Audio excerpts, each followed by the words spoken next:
What's good? What's good? What's good, family? It's your boy, the Wall Street Trapper. Welcome to another episode of Trappin Tuesdays, man.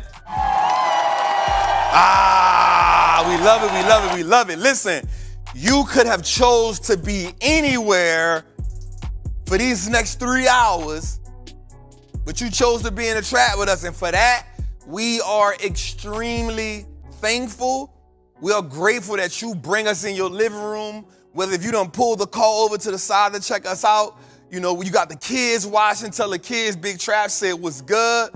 And tonight, you know, the goal each and every Tuesday is to help you get comfortable with creating legacy. It's to help you navigate through the markets with confidence. But most importantly, our goal, our mission, our journey is to partner with you as you take control of your freedom. I want to start tonight with something that's amazing, Jose, because I got this idea in my mind, and what I want to do tonight, Jose, is I want you to walk with me as I mold this story together, right? Because it's going to come to me as my heart get into it, but I have a pre-frame of how I want it to come out. The whole art of life is to become. And to become something is, in essence, to evolve. But that has to take on a life, and that has to take on a life of its own. But it also comes to us in phases. It's the phases where we collect data, and the data positions us for destiny. All right? It's the phases of life, Jose, that we collect data. That data, if interpreted right, positions us for destiny. Okay? So when we look at our life, in the process of going through the phases, we often endure adversity. The adversity, Jose, does not mean the absence of God. The adversity means we are being sculpted. We're being sculpted in the fire in real time. And often inside the fire, Jose, watch this. This is the part I love. Inside of the fire, Jose, we can either be purified or we can be demolished, scorned, hurt. And it is detrimental on what happens to us in the fire. Not what the fire does to us, but what happens to us in the fire. Okay? The fire is gonna burn regardless. But what happens to us? So I remember this story right quick, right? Let me take a little detour. I remember this story in the Bible where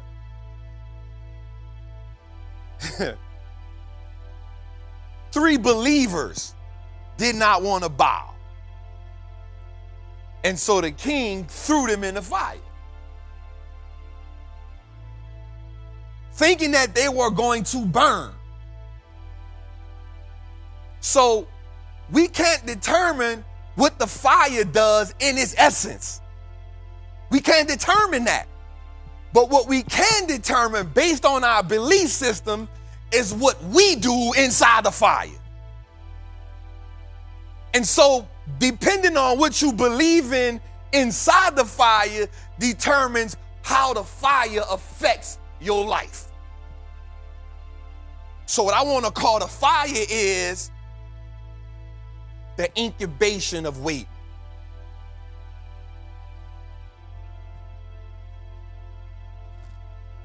What I want to call the fire is the incubator.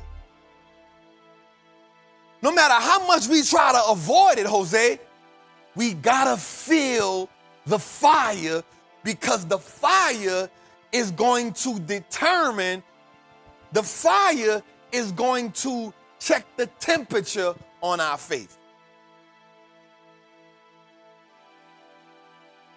The fire. For me, I went through phases of the fire. Seeing my mama get shot at 9 years old, fire. Seeing my mama get shot, fire. Going to prison at 16, fire. But every time I went through the fire, Jose, it didn't destroy me, it made me better.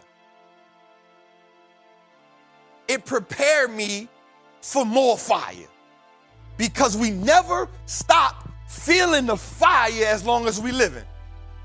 Now the problem with the fire, Jose, is it can be traumatic. The fire can often leave scars that we often look at throughout the other different phases, and we recollect like, yo, I remember this feeling.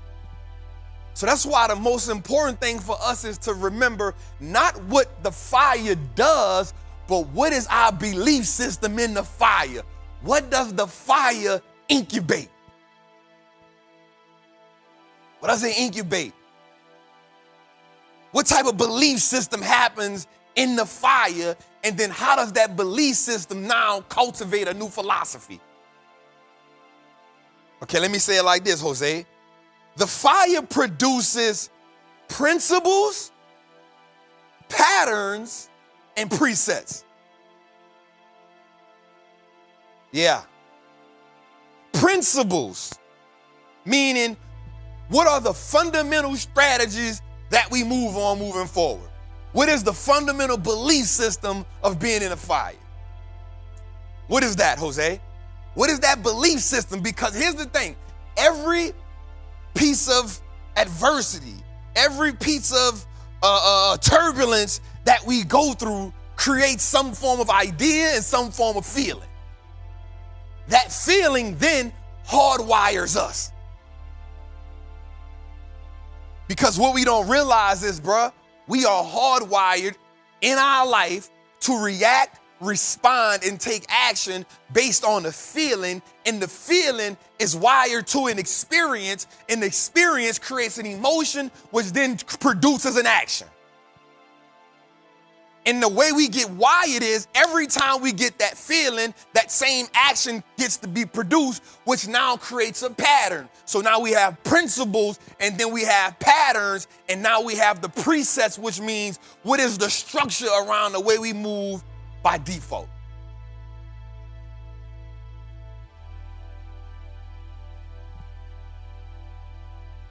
So what happens to us in the incubation phase? What happens when we are waiting for the next phase? Because what we know is true about life is you don't go through one phase and then that's it. It's only a matter of time before we get presented with another rendering or rendition of the fire. So in all actuality, the fire is a repeat offense that we cannot avoid. All right, Trap, like, why are you telling me that right now? Because on your journey to build wealth, you gotta go through the fire. And what does that fire look like to you? Is it old habits that you cannot avoid because you haven't changed the philosophy? Is it friends that now put pressure on you because you're now the one with the money? Is it family members that now lean on you because you're the one with the money? Is it people who do not now accept the new version of you because the old version of you is what they're holding you to? What does the fire look like to you? What does the fire look like to you? Everybody's fire is different. Some people's fire is extremely hot. Some people's fire is on inferno.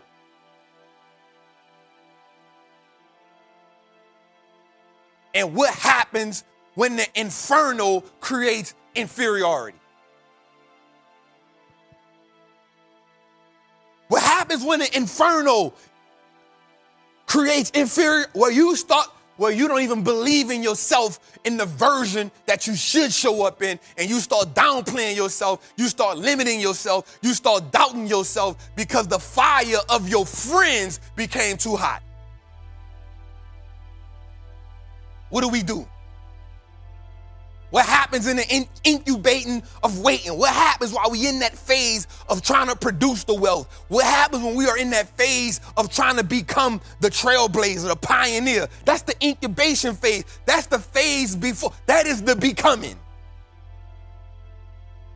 What happens in the becoming? So life, in essence, is about becoming. How do we evolve consistently? How do we move forward consistently?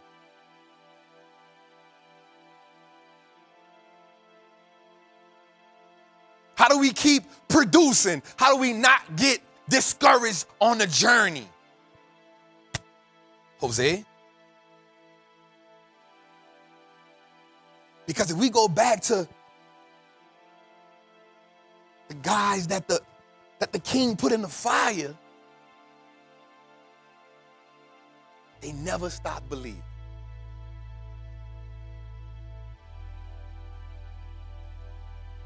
They went in the fire with a belief. They stood on the belief while they was in the fire.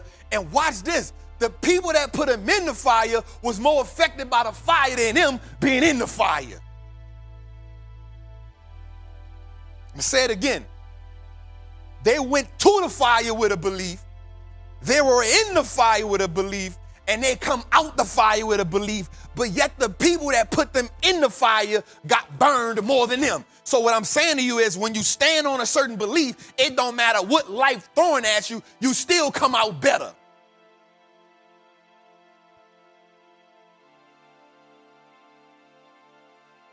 What's the belief you standing on while you're incubating?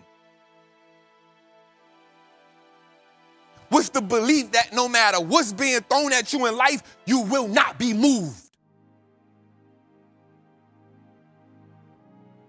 What is the belief system? What is the belief system? No matter what, I will be a millionaire. No matter what, I will change my family's bloodline. No matter what, I will change my family's purchasing power. No matter what, I will be the architect of my family's last name. No matter what, I will turn my last name into an asset. No matter what, we will get it out the market and not out the mud. No matter what, freedom is the new norm in my family. No matter what, my last name means something way different than when they first gave it to me. Because when they first gave me the last name, they took my language from me. They took my last name from me because they wanted to separate me from my tribe. They took my last name from me because they didn't want me to know who I am. What is the belief that we now stand on in the fire is what I'm asking you. The incubation of waiting. No matter what, what is my belief system while I'm waiting?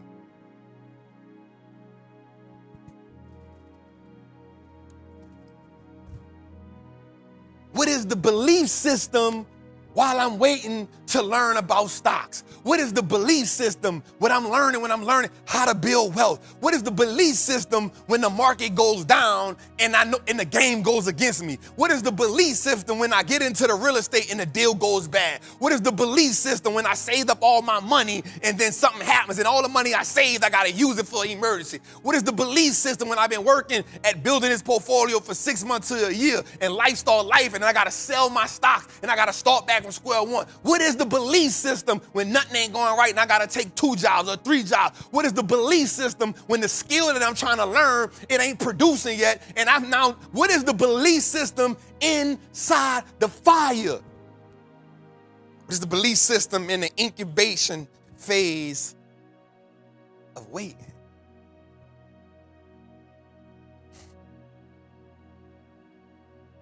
What is the belief system? For me, man, I want us to transform.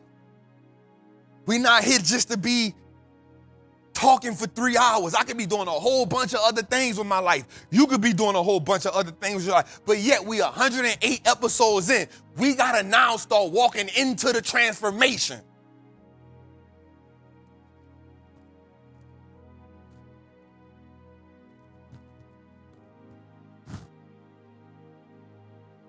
We got to start embracing the transformation. We got to start saying the legacy is now here and we represent that.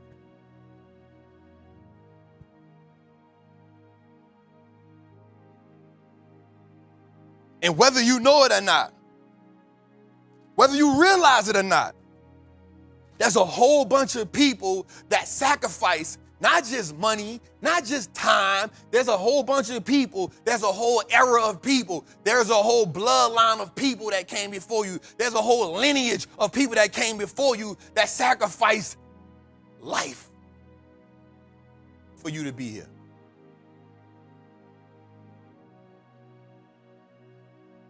There's a whole generation of people that said, I will endure what this bondage looks like so that the ones that come behind me never feel this, and we ain't appreciating it. Because when we get to the fire, we let the fire subdue us instead of taking authority over the fire. Because if you was made in the image of likeness, you was made before the fire. If you was made in the image of likeness, you had authority over the fire.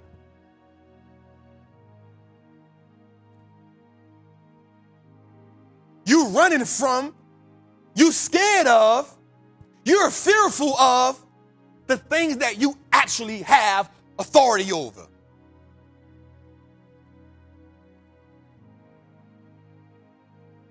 You are shying away from the thing that you actually have authority over. And you were given authority over it since birth, since creation, since you were thought about, since you were in the womb. Before you even knew what breath was, you was given the authority of the thing, but you don't want to take authority because you were letting the fire subdue you instead of you subduing the fire. What do you do in the incubation phase of waiting? Trappin Tuesday, episode 108. We here, y'all. Let's go, man. How we feel? Jose, how you feel, dog? Huh? Huh? You're not playing these games. What is going on with you these last couple episodes, bro? What, dog? What? I don't know what you're doing. I don't know what you eating, but it's I like it. I like that. I like it. How you feeling, bro? You had a good weekend? Man, tired. I saw you on a sassy cart. I did. Let's talk about that for a second. I did have a sassy cart. I don't like that. I don't like that for you. I don't like that for you. I'm so masculine with mine. I don't think it got nothing to do with masculinity. Hey, I mean, it is what it is. I don't think it got nothing to do with masculinity. Look, my feet were hurting. See, that's what I'm talking about right there. The slew foot. Yes. That's what I don't like. Ankle was almost broke, and I had to ride the cart. You know what I'm glad you didn't say what you was about to say. That thing was right, though. The best thing ever. I promise you. That thing was right. What you got in the cup? Trap juice. There it is. Trap juice. Y'all know how we doing. So let's just give a few shout outs right quick, Jose. Yeah. Before we get into the show. Let's thank our people right quick, man. We got the Queen Tori in the building. We got Jay Nola in the building.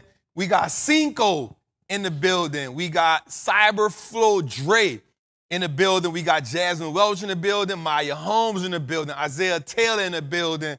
We got Venus Brown in the building. We got Chocolate CB.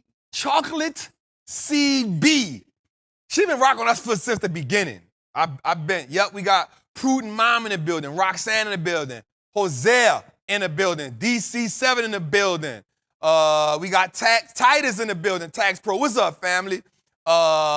Thavian D in the building for sure. We got y'all going too fast now. I can't. Dancing Diamonds in the building for sure. Tate Lowe in the building. Anthony in the building. Kevin in the building. Margaret in the building. Kevin LaCharge in the building. So many people in the building, man. I love y'all. I can't get y'all. Alex Vintage in the building. Double R in the building. Tamara Buchanan in the building. Shazam X in the building. Suzanne in the building. Kevin in the building. We got our people in the building, Jose. Right? So I want to give a quick shout out, man. We had some gifts came through. We got to shout them out. So I don't know who gave you this coin. I forgot what the trapper name. Shout out to all the trappers that came through. Yep. So we got the coin with the Wallstreet looks like us now on it. Yep. And then we got the mantra on the back. On the back. And they got some weight to it, too. It got a little weight to it. Definitely gonna recalibrate the triple beam with this. So it's definitely good. It's definitely good right here. So y'all had to recalibrate the triple beam. I don't know nothing about the game, so y'all had to recalibrate the triple beam. Like what is? Yeah. So you always got to get the triple beam. So once you use it so many times, it can get offset. And the last thing you want to do is give a person more than or less than what they paid for. If you give them more than what they paid for, they're going to feel like you showed love, but at some point, you're going to have to take an L. If you give them less what they paid for, they're going to feel like you're trying to cheat them, and that could turn into something bad. That's a whole sermon in now. So we're not about to make a sermon about the triple beam. That's what we're not about to do here. I'm on a different mission. You hear me? It's so much. So every now and then, you got to put a nickel. You got to press the tear button if you got the digital. If you got this, you got to. All right, George, right. Thank you, cuz. I'm on a different journey. I'm on a different journey. But they know it's authentic, though. Yeah, but that you got to get, so essentially you got to get it back to zero. Bet. All right. So, George, can you hand me the, George be saving me. George like, man, don't do that. Let's not do that. Let's not do that. Let's not do that. So I like it. I definitely like it. All right, so we got some gifts. We got some gifts that came in this week. I forgot the names on them, but we got somebody sent us a Tom Ford tie, Jose.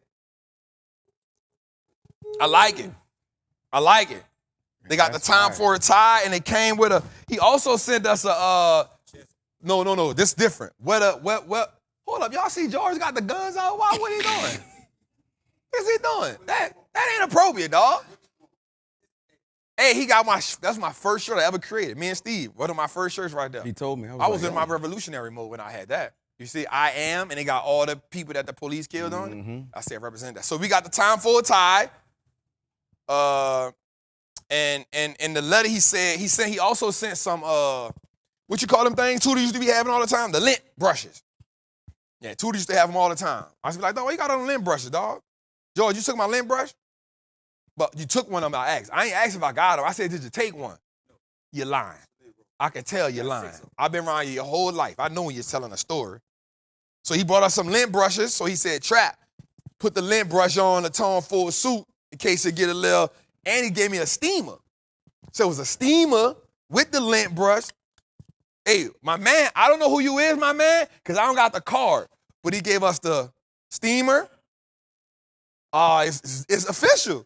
He gave us the steamer, he gave us the lint brushes, and he gave me the Tom Ford tie. Hey, that Tom Ford is different because I used to get mine from Express. I appreciate that people know that I like Tom, man. I need to get a deal with them. You feel me? I need to get my first one next year. And then we got the chess set. Somebody sent us a dope chess set. They sent the card. I hope all is well. My heart smiled watching you play chess with your friend. Love to see you smile. Love to see your impact. Witnessing your discipline and dedication has inspired me to exercise and do more in my spiritual life and education. You have helped me become a better mother and an overall person. Thank you. Many thoughts. This is definitely from a good place, Trap. Keep inspiring. We love you. Enjoy this chessboard. So we definitely appreciate the chessboard family. We definitely appreciate that for sure, man. We love gifts, man. You know, we take it serious. So anytime y'all send something to the Trap, We definitely gonna highlight y'all. You feel me? What's that? I think we get a little choppy video. What's wrong with that? The speed is up? Speeds is up, but we fighting through it. We making it It's work. all right, y'all. You know, the issue with us being live is sometimes some things happen that we can't control. We just keep fighting through it. All our internet is good. All our mics are A1. You know, we just have a little, sometimes it be like that, y'all. You know, it be YouTube, it be, you know, y'all know how it is. Anyway, we're going to keep pushing through, though. So we appreciate that, Jose. We definitely appreciate that. What else we got? Announcements? You got any wins this week?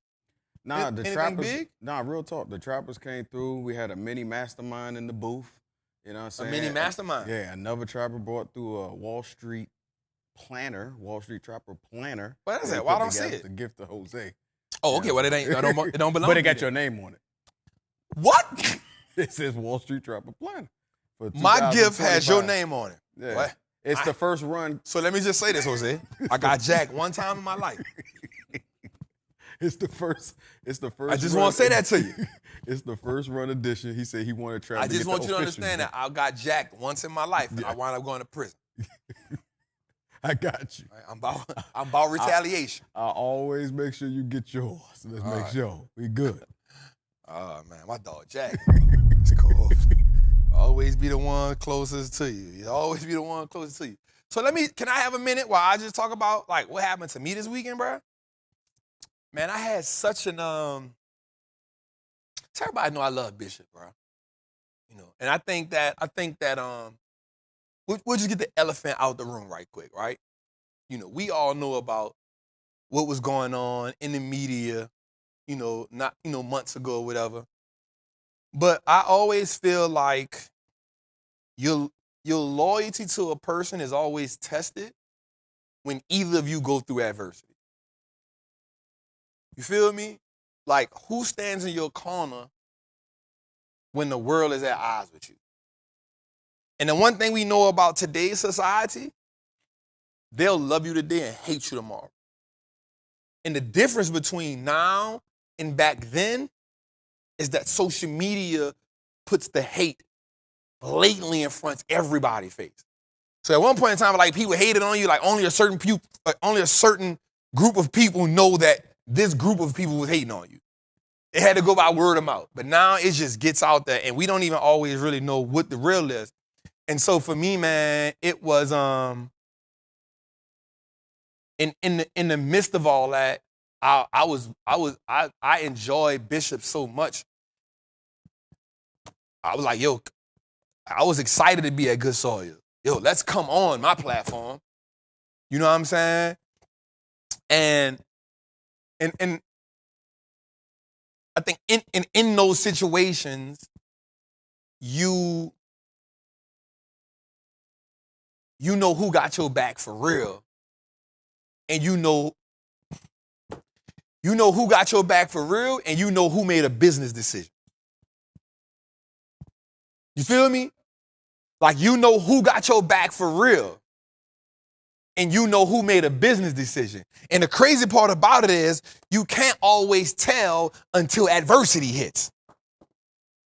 Right? Because we can be all cool while we making money together, or while I'm leveraging your platform, or while I'm leveraging your connections, or while you giving me the because I can hide my intentions because it's mutually beneficial for us.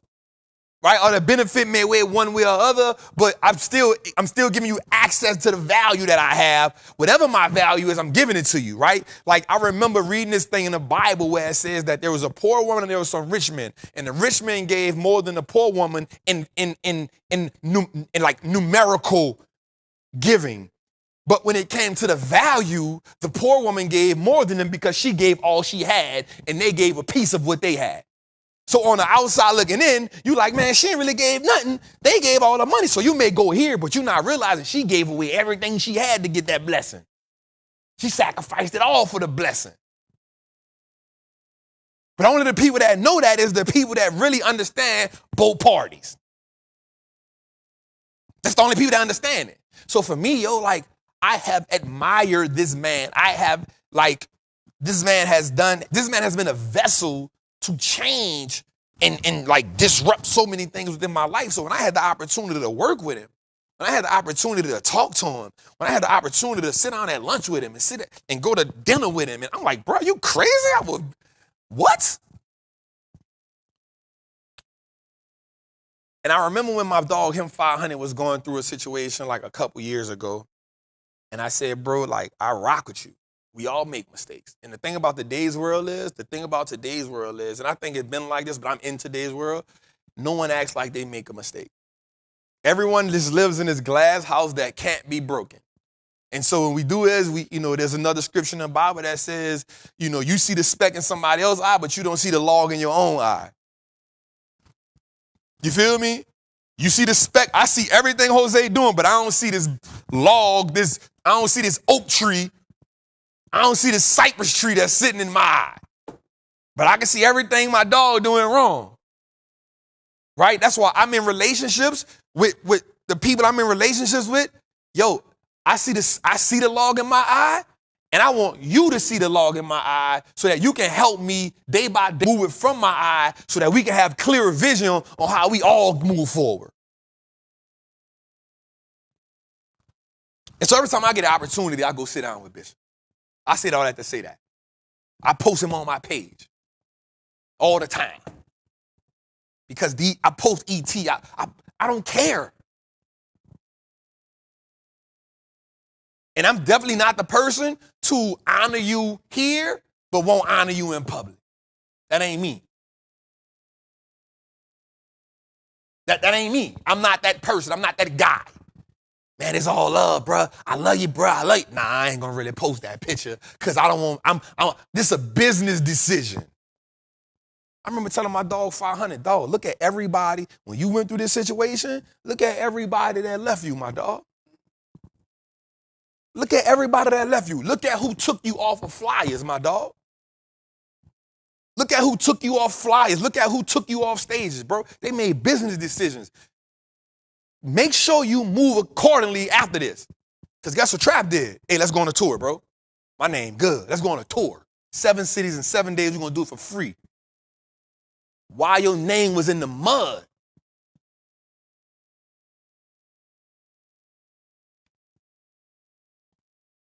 So I want everybody to know that moving forward.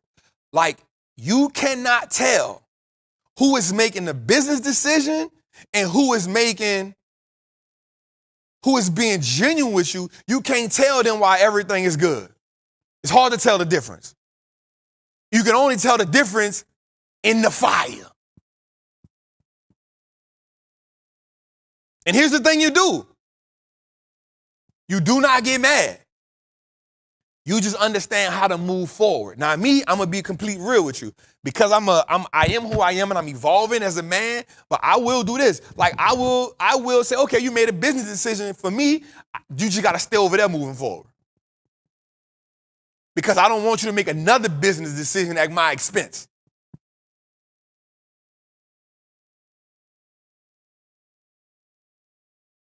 I don't want another person making the bit. So when I rock with ET, bro, like E be giving me so much game. And the thing about me, Jose, is when I listen to them, I go to them as a student that knows nothing. So anyway, man, I'm talking to Bishop this weekend, man, and I go to this men's conference, Jose. First of all, I just thought it was a breakfast.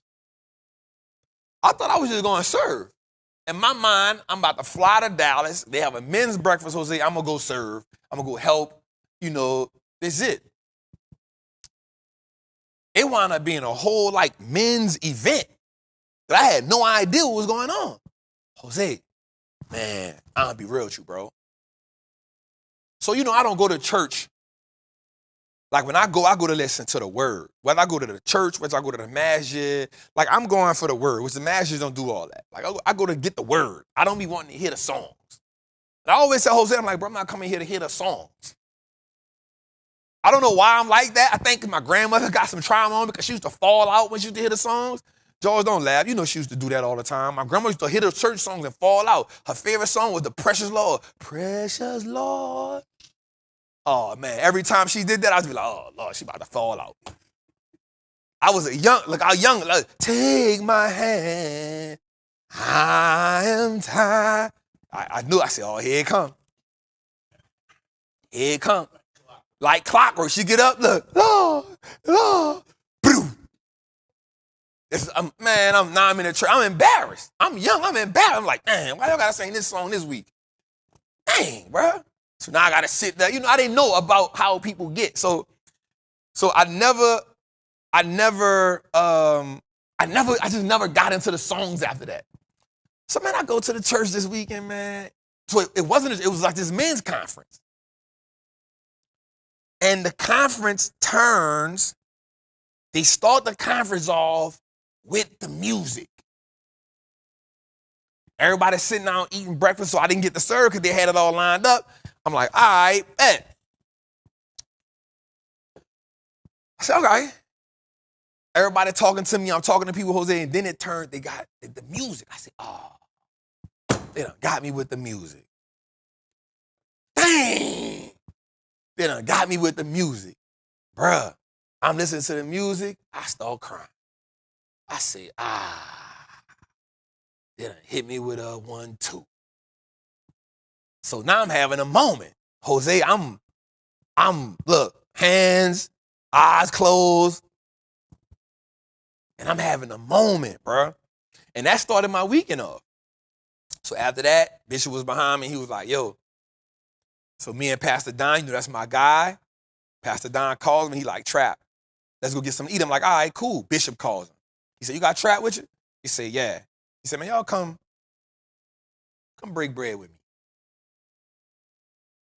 I said, oh, man, oh, my God.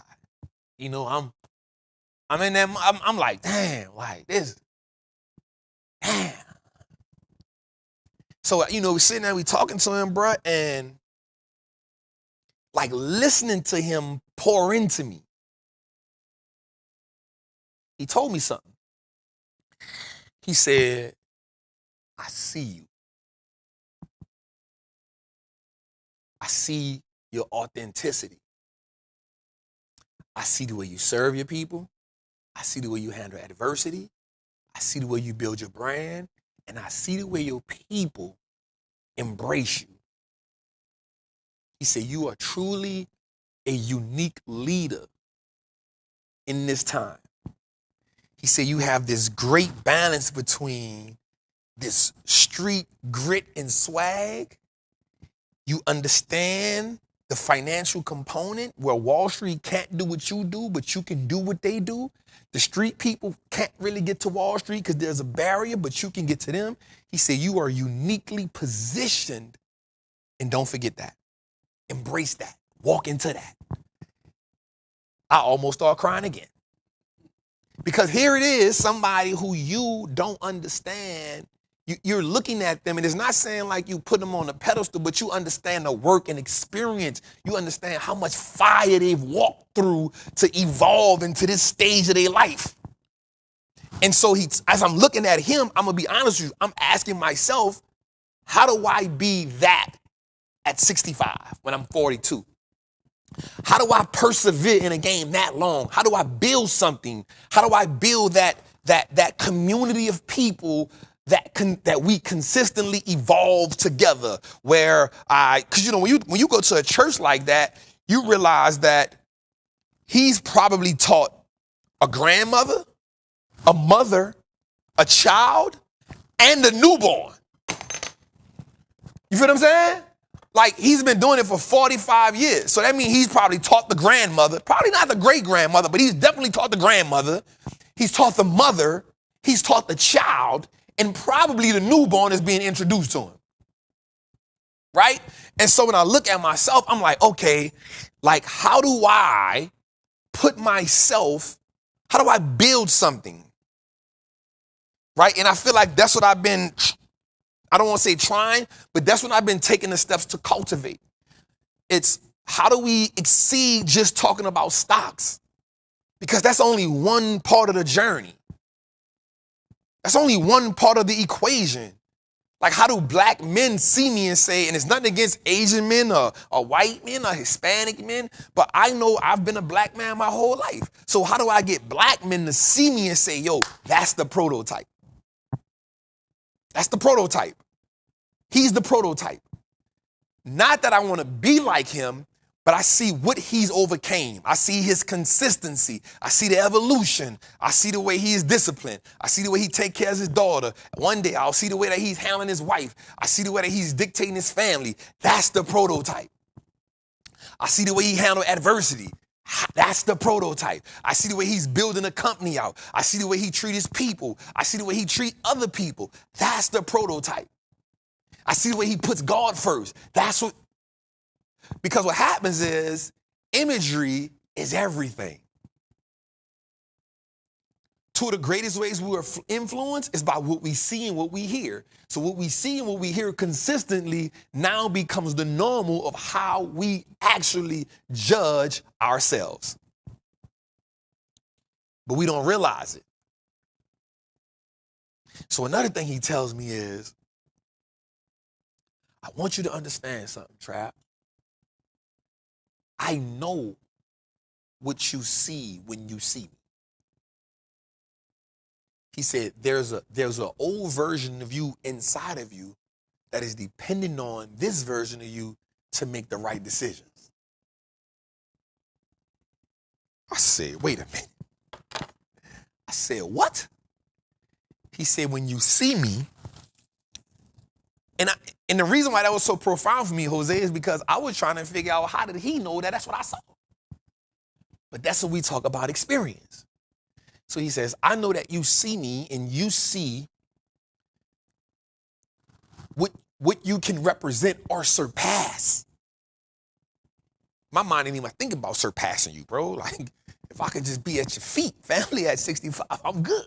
You feel me? Like, but he says, there's a 65-year-old version of Wall Street Trapper that is dependent on this version of Wall Street Trapper to make the right decisions. And so my next question, we're going to get on stocks. Jose, we got 32 people in the chat. My next question to him was, how do I keep getting better? And he said to me these three things. He said, one, watch this, Jose. I've never found the bottom of my better. Me, Mike, and Don stopped eating right there. I said, what? You know me, I'm outspoken. So I said, what, Bishop? And he laughed at me. He said, I've never found the bottom of my better.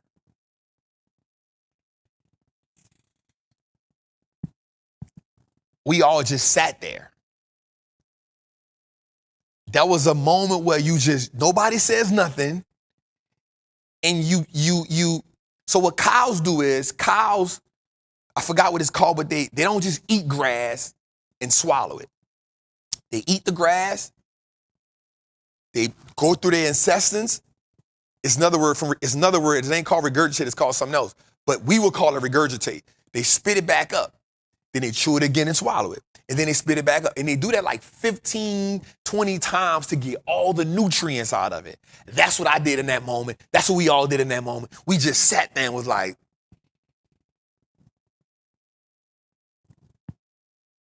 what? And so the next thing he says to us, Jose, is this. And this one locked me. And I was like, okay, this is why I'm here. He said, keep learning all you can learn right now. Because what you're doing, you're building up your storehouse. Because at 65, you won't read all the books you're reading now. You won't have the capacity. But if you build your storehouse now, it'll be there and you'll be able to use it in the moment you need it.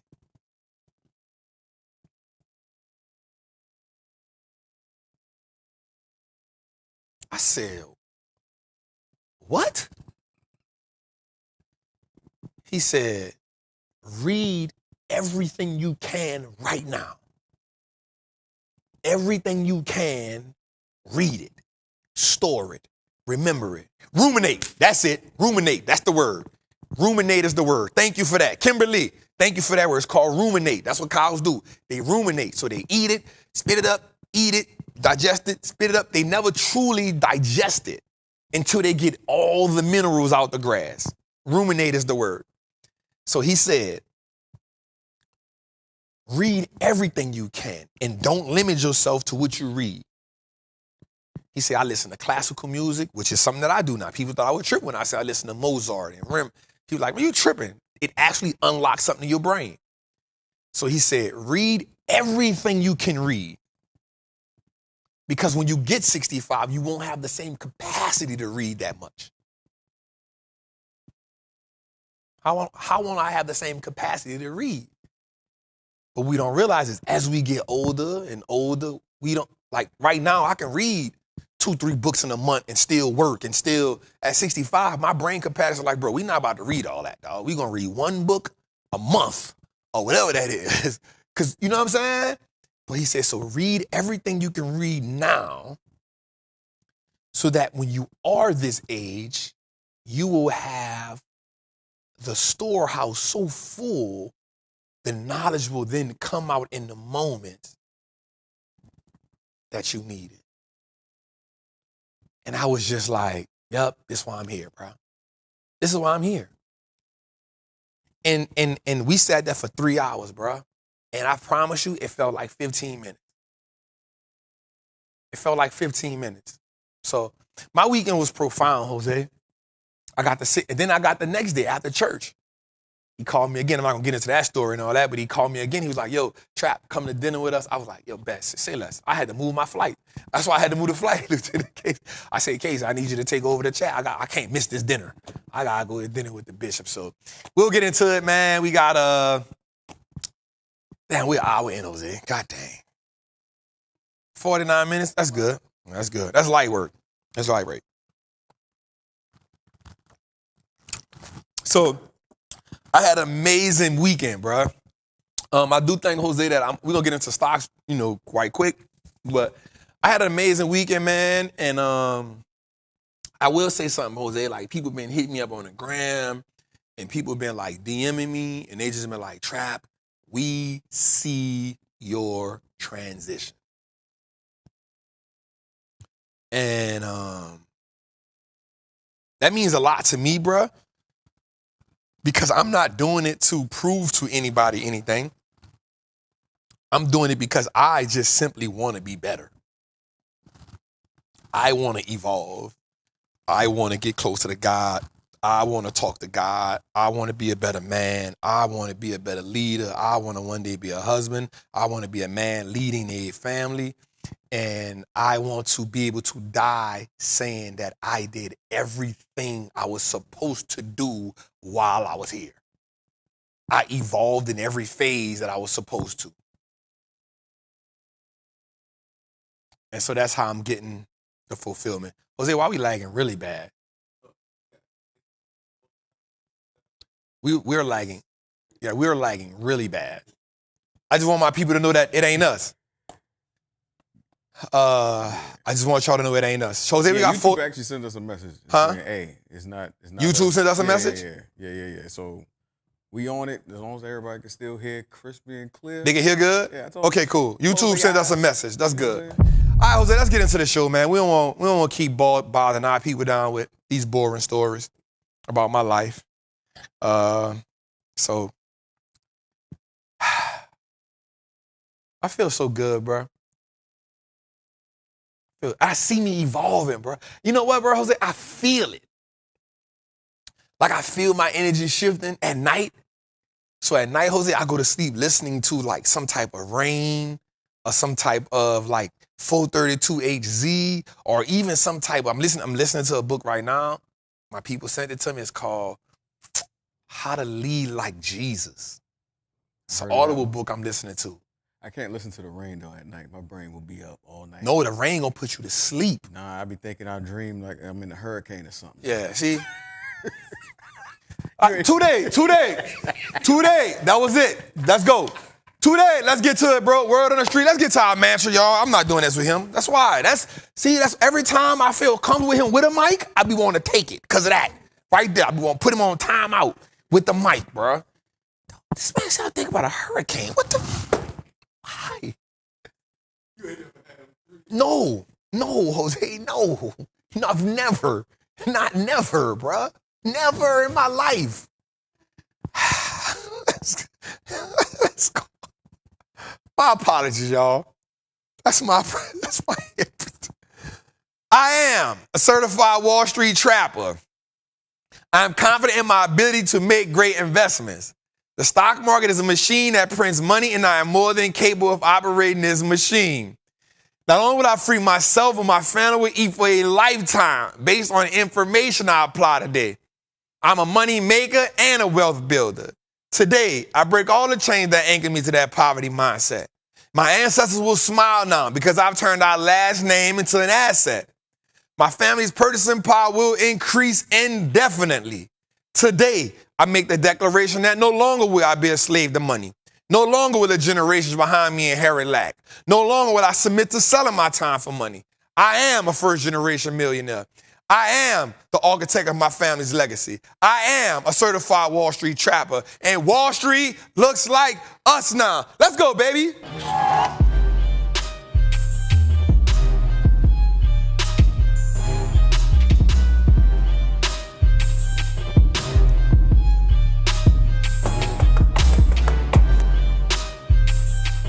Let's go.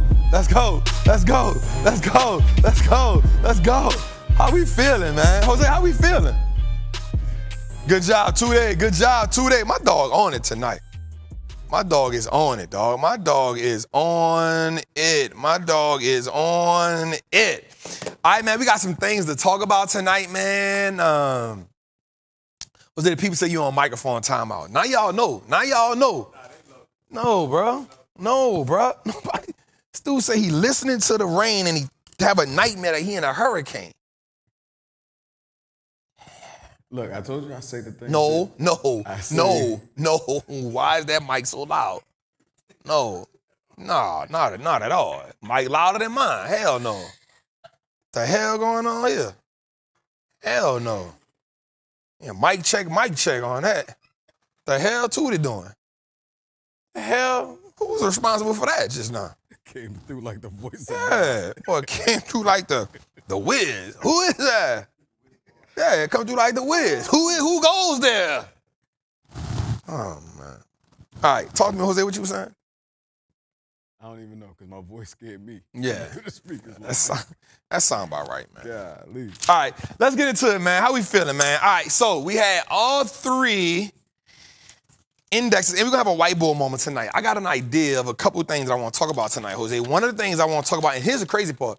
I always say my prayers before I come to, I feel like this sacred ground. This good soil right here. And I came up with this idea I came up with a framework, Jose, and that's my thing, of how to break the financial trauma. We're going to talk about the 5 steps that it takes to break the financial trauma. Right? So we're going to talk about that. So we're going to definitely, we're going to get into that tonight. And then I wrote down this other thing so we can, I broke down this chart on how we can understand how a company gets to profitability. And for sure, that's going to be a YouTube. So check that out for sure. But I'm going to do it tonight. So those who, what's up? Man, that's the thing.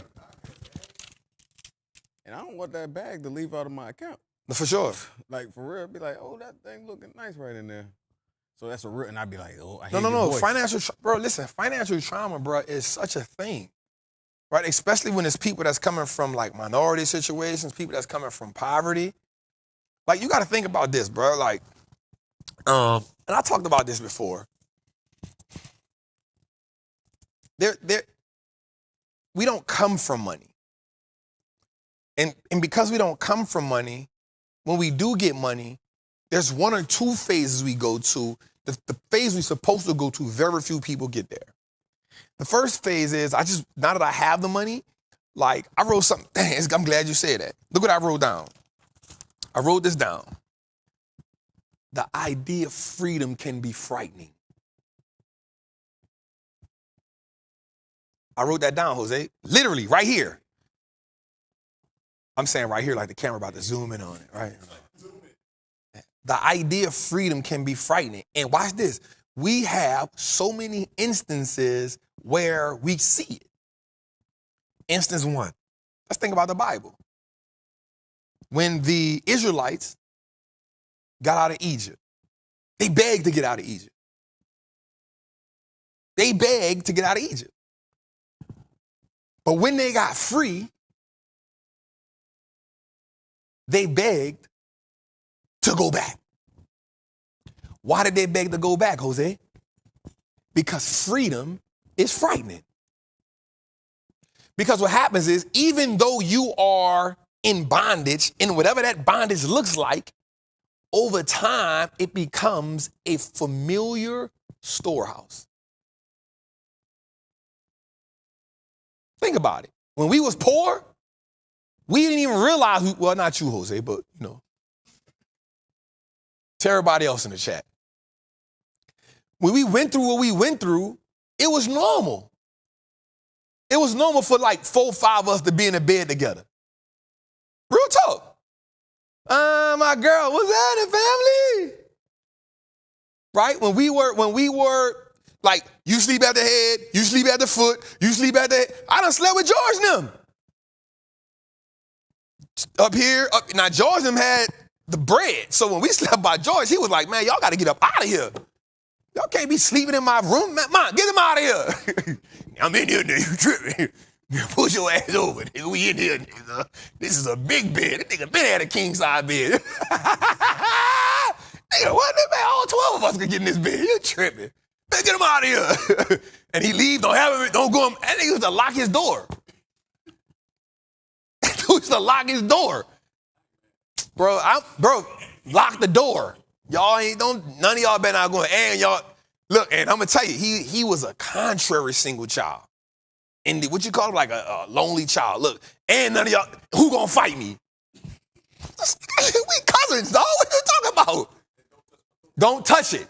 Nothing in there. Like, dog, I'm trying to pick the lock and I'm trying to get in there. He got the game. He got the NBA 95. None of that. And he locking it. But we normalized it. And so when you normalize something, what happens is you don't give yourself permission to see anything else. When you normalize a thing, you don't give yourself permission to see the bumpy road to better.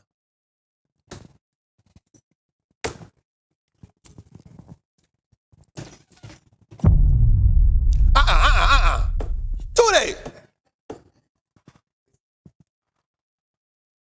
Right? Like when we see a thing and we normalize a thing, we don't give ourselves permission to get on that bumpy road to better. And so in essence, now the freedom becomes frightening. Let me give you another idea. We're not even going to go to the Bible right here. Think about people who work their jobs.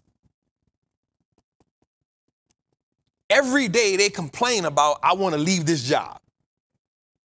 Now, I'm not even a person to say, you know me, I'm the person to tell you stay on the job. I'm not that person in the space to say leave your job. I'm the one to be like, no, stay on the job. Stay on the job. But think about this.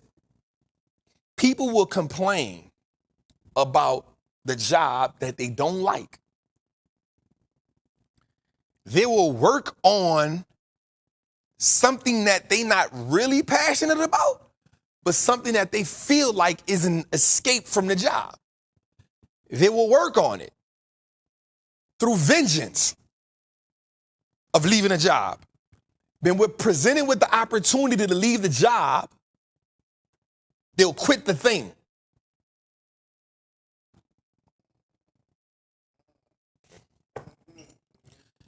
A person will work on something for so long through vengeance. Like, yo, I'm going to use this to leave the job.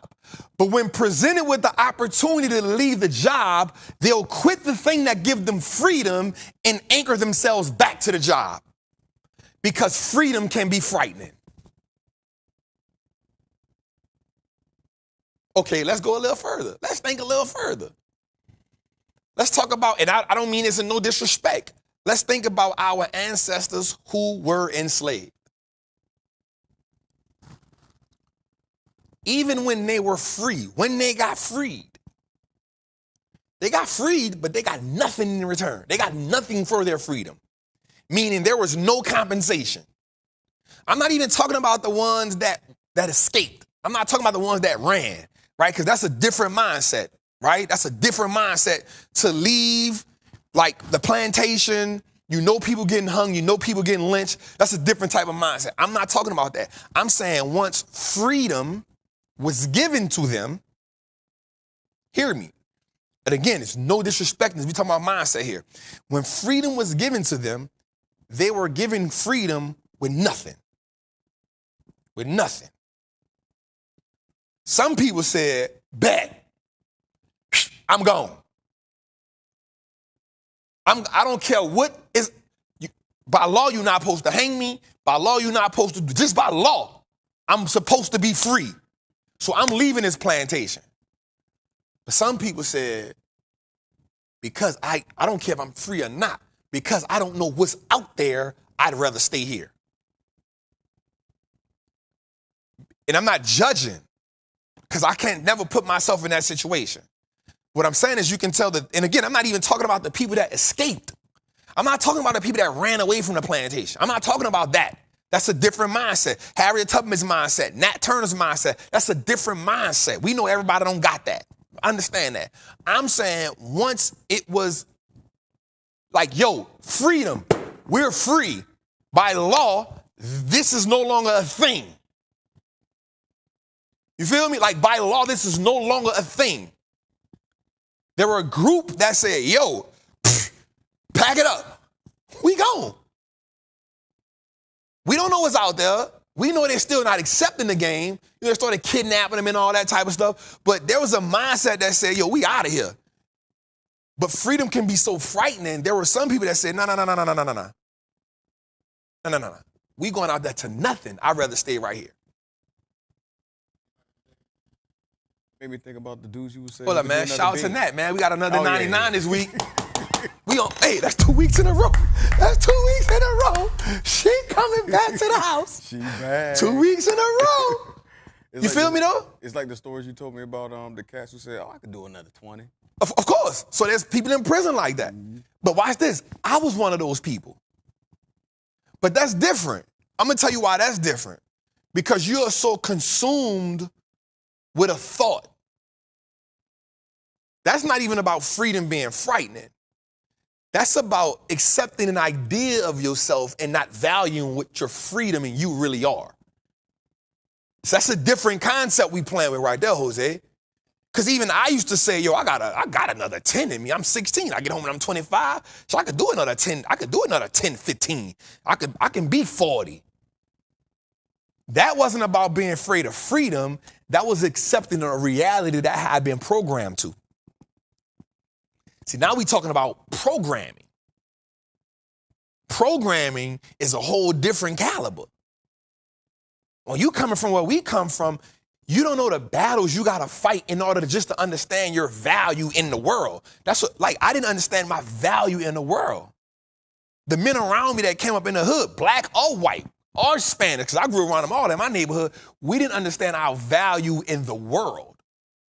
We didn't understand what we represented. And especially if you're in New Orleans, you didn't see like greatness. You didn't see success. You saw murder, you saw death, you saw crime, and you saw struggle. Everywhere you went. Think about this. The interstate of New Orleans, from the time you get in New Orleans to the time you get right outside of New Orleans, every exit off the interstate leads to a hood. Like, you know, you get off the interstate here, you go to Buckhead. You have interstate here, you go to Marietta. Like every exit in New Orleans, you're going in the hood. Even the areas that's supposed to be good, the hood is right on the next corner. So every exit in New Orleans, from the time you come to Canal Boulevard, It's the only one exit. It's Canal Boulevard. But everything after that, from there all the way to the West Bank, puts you right in the hood. So all you see is hood. Think about it, George. Everything is hood. So you don't see, the closest success you're going to see is the Saints. That's it. That's it. So when you don't understand your value, you don't understand the possibilities.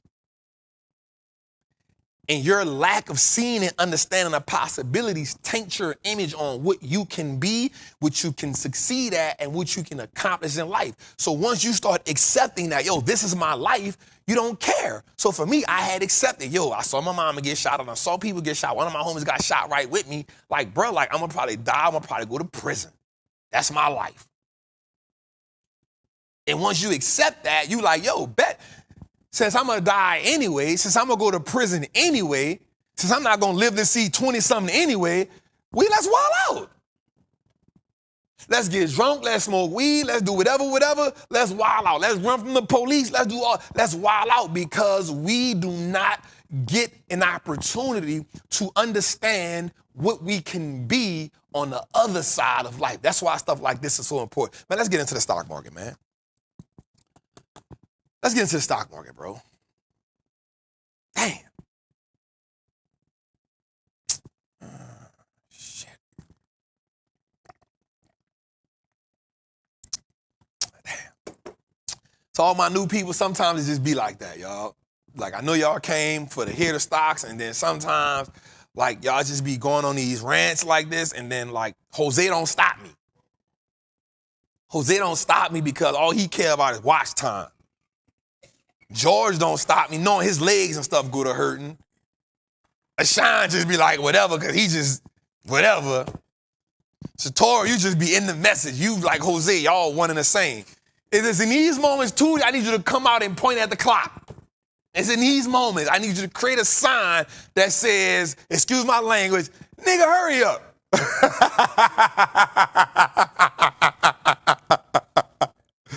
All right, so let's get to it, man. Today, our put call ratio, our heat check was a little under 1%. Today, we kind of struggled. We did have a CPI data came out. I mean, CCI, we had a consumer confidence index come out today. Actually, yesterday, we had a sell-off around 1%, which I wasn't kind of worried about. I thought we were kind of shifting a little bit, but we had a CCI came out today, a Consumer Confidence Index, which measures the confidence of the consumer. We'll talk about that. And once those numbers came out, the market kind of shifted to the green, and it fought all day today.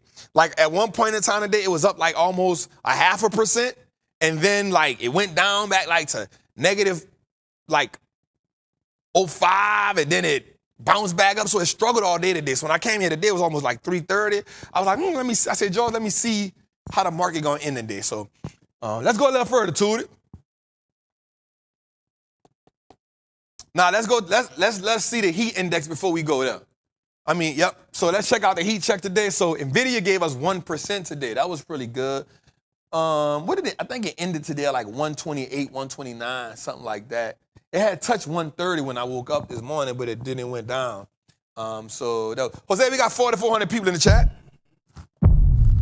Let's go. We appreciate y'all, 4,400. We love it. We love it. We love it. Trap, you good. I tell my people the first 2 hours is the best part of the show. We love your philosophy. Thank you, family. I appreciate that, huh? They said the first 2 hours like the last hour. Well, you know why? Because the first 2 hours be me just in that. Nah, he made me feel like the last hour was chopped liver or something, dog. You know what I'm saying? Like the first two, where everybody, all right, I got to go cook dinner. I feel that. Jose don't like that. Jose don't like that. Jose do not like that.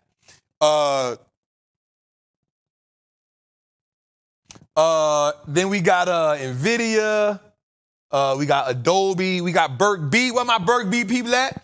Where my Burke B people at? Where my Burke B people at? Where the money printers at? We in the Burke B play. Where my money printers at? That's in the Burke B play. Let me see y'all in the chat. If you're in the Patreon and you in that Burke B play, Let me see you in the chat. Let me throw some fire in the chat if you in that Burke B play. Let's get the likes up, man. Jose, we got 4,400 people in the chat. We love it. Can we hit 5,000? That would be a new record, right? 5,000 is a new record, or 5,100? 5,100 is a new record. All right, let's get it. Let's get it. All right, so then we had Amazon, Google, Meta, Tesla down. I'm not going to lie, bro. I'm not mad at the Meta play at all because we good, but that Meta 505 it pisses me off because last week I was up $8,000 and everything in my mind said, just get out the play right now. Everything in my mind said, and the reason why is because we've been fighting for months. We be up for one day in the play. We have not been up on that play for 2 days in a row. We always got to fight from behind.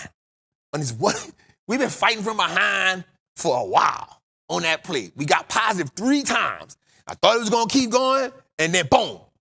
Now, they was doing good, and all of a sudden, Mark comes out and says, yeah, the White House told me to stuff.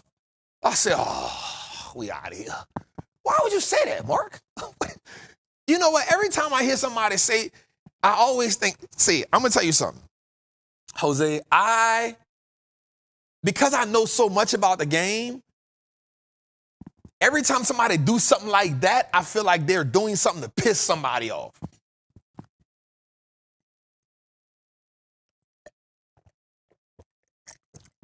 Real talk. Like, oh, you want to play with me? I'm about to make the stock go down. I don't care. I'm up. I'm the 3rd richest man in the year. I don't care. You want to play with me? Whistleblower.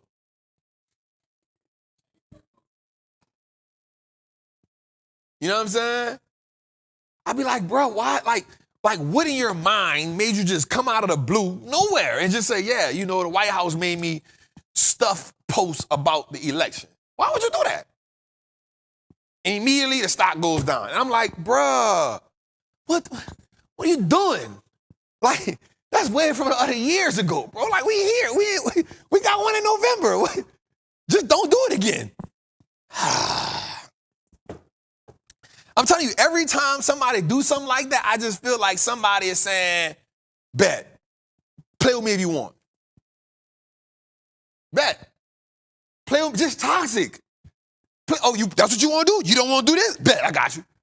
Anyway, QCOM, Texas Instruments, Burke B, T-Mobile, Netflix. We love Netflix. Adobe, Palo Alto, Miss Kim, there go Oracle, Visa. So we had a kind of a mixed day today. Not really too bad, not too good, but in line because I truly feel that we are waiting for tomorrow. And I'm not gonna lie, I don't like when that much is riding on one. I hate when that much is riding on one stock. I hate it. I hate it. I hate it because I hate it. I hate it when that much is riding on one because the market is in this like situation. You ever been in a situation where you feel anxious? And you're kind of scared, nervous, and happy all at the same time. You know what I'm saying? Like you're scared, you're nervous, but you're happy all at one time. And you don't know how to feel. You know what I'm saying? Like you don't know how to feel. You just like, yo, why am I feeling like this? You can't pray the feeling off you. You can't get anointed and get the feeling off you. You can't take a cold shower to get the feeling off. It's just like somewhere in your stomach, and you're just trying to figure out like, why are my nerves like this? Why are my nerves like this? And so that's how I feel about tomorrow. I feel like, you know, I think right now I probably got 450 contracts spread out through this Nvidia play. Right? Like, and I right? But I'm in a few plays, but I feel like I got some other plays that's not really where I want them to be at, but they're going to be affected by this. One way or other. And I feel like we just fought for 5 weeks to get back to positive. You know what I'm saying? Like, we fought for the last 5. Like, bro, mine coming from 4.8. Now, I'm not mad at the 4.8 because it didn't close at 4.8. We closed at 4.5 to 2.9 in a matter of 5 weeks. And I'm like, all right, bet I'm not tripping. When we come on the other side of this, we'll be all right. So we come out on the other side of this, and we get all the way back up to like 4.1, right? I'm like, yo, if we crack this 4.1, it's on. We go from 4.1 to 3.8, and I'm at 3.8, 3.9 with Nvidia back up for earnings tomorrow. And I'm just like, bro, why? Why am I here? Man, had I been at like 4.3, 4.4, 4.5, I really wouldn't care, right? Because if I take a hit, I'll probably land somewhere around, 4 million. I'm like, all right, we going into September. Let me just take these profits off the table. I'm all right. But now I'm itching to get back to 4. And we got this up for earnings tomorrow. And I'm pissed. You feel me? I am at the top of the roller coaster. The roller coaster is going click, click, click, click, click, click, click, click, click, click, click, click, click. That's where I'm at right now. I haven't fallen, but I'm right there. So it's the anticipation. I can see it. So that's when it really gets you. Like when you on a roller coaster, Jose, and you just let it go. Whatever happened. If he dies, he dies. If he dies, he dies. We going up the roller coaster, and I am looking at the drop. And I'm at a phase where I'm too far to get off. You feel me? And I'm too close. I've anticipated this so long, I don't want to close my eyes. You feel me? Like we've come too far to get off. We're past that point. And we've anticipated this so long, we can't close our eyes. So now we gotta just do that. You know, you feel me? You got and the camera catch you with the stupidest face in the world. Anyway, so let's go a little further, dog. That's where we at, man. We can't do nothing with the glitch, y'all. We trying. All right, so we done fought a long way, though. Remember, at one point, we was at extreme fear. So we done fought our way back to neutral, which is not mad at being at neutral. Not bad at being at neutral. So let's go a little further, Tootie. Let's show them the money. Before you go in there, you got to show them, we got to show the money, bro. Before we do anything, we got to show the money. Why you keep tweaking to go to that thing, bro? Show my old dog picture. All right, so let's get to the money right quick. All right, so let's start off with it, Tootie. Let's go. All right, so the Apple players being Apple. Y'all know my thing. An Apple stock a day, keep the poverty away. The 225 call, the 220, the 215 call. Shout out to my Patreon members. We've been killing it. We doing good. We done actually revved it back up, so we good. Yeah, I don't really want us to play earnings like that, man. Not with that. Somebody say come back to fear. Hell no. Not right now. Give us a break. Somebody say come back to fear. No. We were there for 5 weeks. We need a relief. I'm one to be with fear, but I need all these players to turn.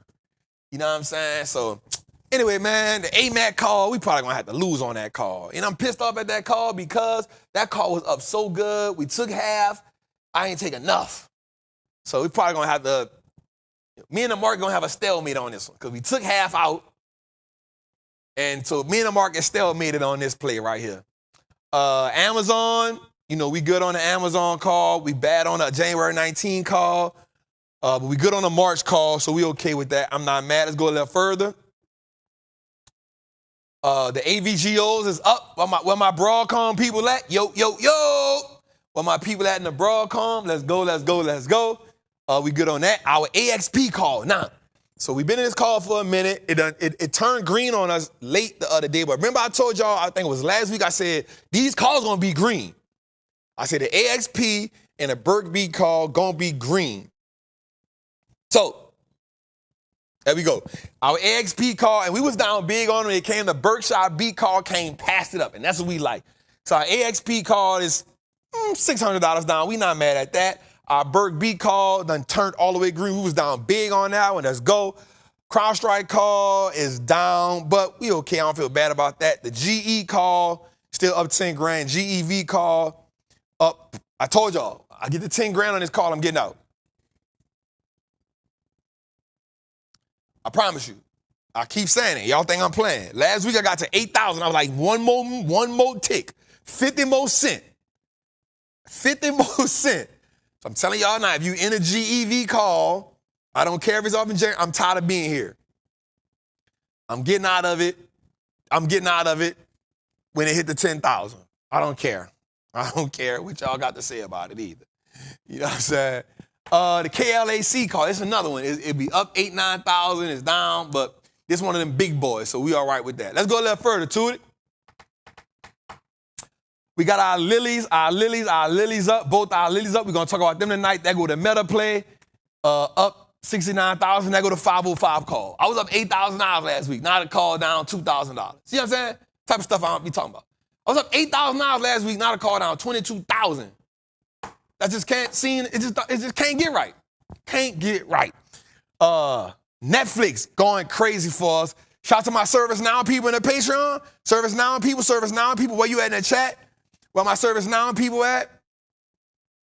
Where my ServiceNow people at? We in the chat. If you making money on that ServiceNow call, shout out my girl Double R. Y'all know what we doing.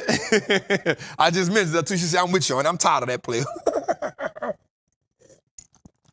Some plays I just get tired of. Like, we've been in them so long, and they haven't just, like, exploded for us. You're like, man, look, you turn green, I'm gone. Because we've been in it so long, we got 30, 40, 50, 60 days left. It ain't worth the fight for us. Damn, somebody called me a coward. God damn.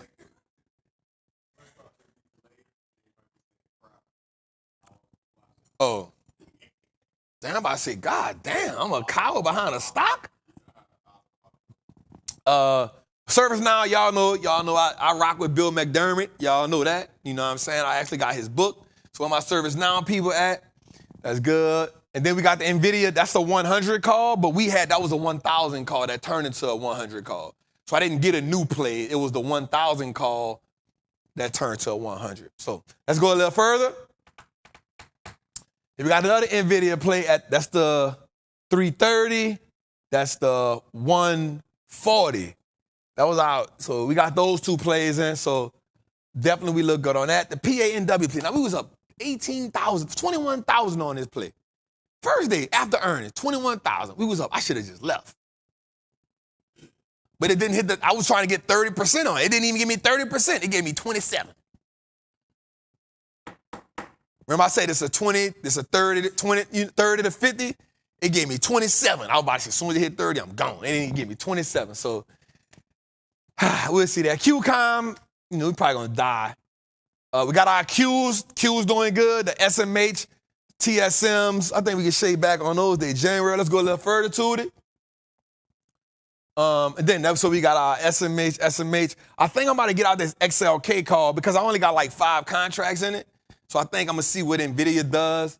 I only had like 5 contracts. Then we got the XLY. So I think year to date and the options thing, we back up. We got 800,000 in profit right now. So on a year right now, we up 2 million.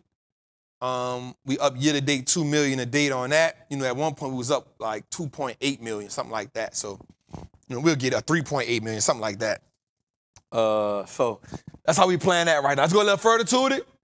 Let's get into our buy and hold. If you want to come join the Patreon, man, let's go get in the Patreon. Let's go. Here's our buy and hold. As you can see, we up 46% year to date in the buy and hold. The buy and hold account is up $354,121. We're up 46%. I want y'all to understand something. So when I tell y'all that we can beat the market like in a profound way, we've been doing this every year, right? And we do this a simple way, and it's not even profound. It's having what's called a constricted portfolio that consists of a certain type of stock. So one of the things we do inside the Patreon group is if you're in a lottery tier or if you're in any of the other, we are Every week I put in 2 what's called lottery picks. You don't have to get all of them. You just pick the one that you see fit. I give you prices on them. I give you a value price. That price is what the stock is worth. Then I give you a load the boat. I give you a traps buy-in price. This is if it hit this price, that means I'll start a position. And then I give you a load the boat price. And that price is when I buy as much as I can. Every week we put 2 of those in there. Now, every now and then I might give you, 1 stock, because I just be busy. And I had to tell I didn't say it. But if you're in a Patreon or if you're in my Trappers Anonymous, man, just like between last Friday and yesterday, I was in such a spiritual place where I just didn't post like I should have. And I'm a human, man. So sometimes when I have those moments, it's not that I don't want to talk to y'all. It's not that I don't want, be around y'all and nothing like that. It's just that I be in a space sometime where, I just be, you know what I'm saying? So I love y'all for that, though. And here's what I also want y'all to know. If you're in a Patreon, and I'm going to put this out there, if you're in a Patreon, if you're in Trappers Anonymous, Lieutenant Casey, my dog Lieutenant Casey in here right quick. What's up, my guy? Is your portfolio buy and hold up this year? How much? I mean, you can do it throughout the show. Is it double digits? Are you beating the market? The market up 18%. So you beating the market? Patreon, that's my Trappers Anonymous lieutenant, right? So one of the things that you only post every 2 weeks? No, that's false. I posted that thing twice a week for sure. I post that Patreon at least 3-4 times a week. Now, I don't post every day, but I post at least 3-4 times a week, and I be talking in the chat. I go into different chats and talk. In the Trappers Anonymous, I post Mondays, Tuesdays, Thursdays, Fridays. But my lieutenants be taking over for me sometime. But it just be, I just be having moments where I just be wanting to reflect, and sometimes I just don't feel like it. I just want to be in that moment so that I can come out of that moment with clarity and provision. But if you're in a Patreon, if you're in Trappers Anonymous, man, and you are beating the market, just put some fire in the chat. Right? So the market is up right now 18%. If you're beating the market, I want you to understand that you are actually doing better than most fund managers. There's only a few fund managers that are beating the market right now. I was listening to a guy today on TV, literally on TV, and he owns this company called Cleveland Cliffs. Right? Now, Cleveland Cliffs is, when they painted on the picture, it's a company that has great potential. And when I looked at the fundamentals of the company, I'm like, bro, this company is trash. Right? When I look at some of the companies that they're holding, some of the companies they are prideful of holding, and they'll say like, well, it fits the strategy. No. This strategy is to return money for your investors. And if your strategies aren't beating the market, then you have a poor strategy.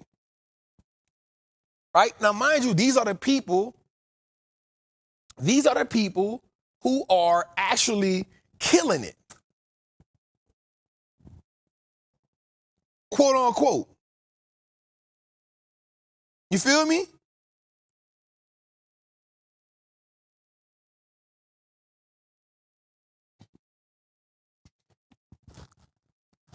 But these are the people that are running y'all portfolios, your retirement, your 401ks.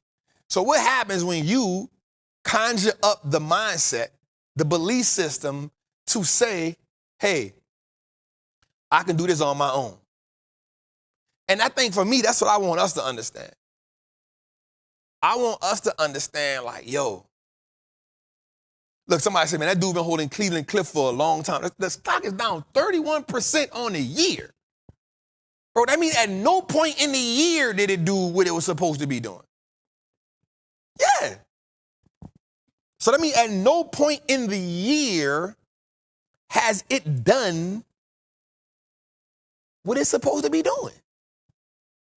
So if I'm somebody that got a portfolio with 100,000, 200,000, 300,000, $1 million, and you got my money, but you got a stock in here that's down 31%. At what point do I say, man, let me get my money?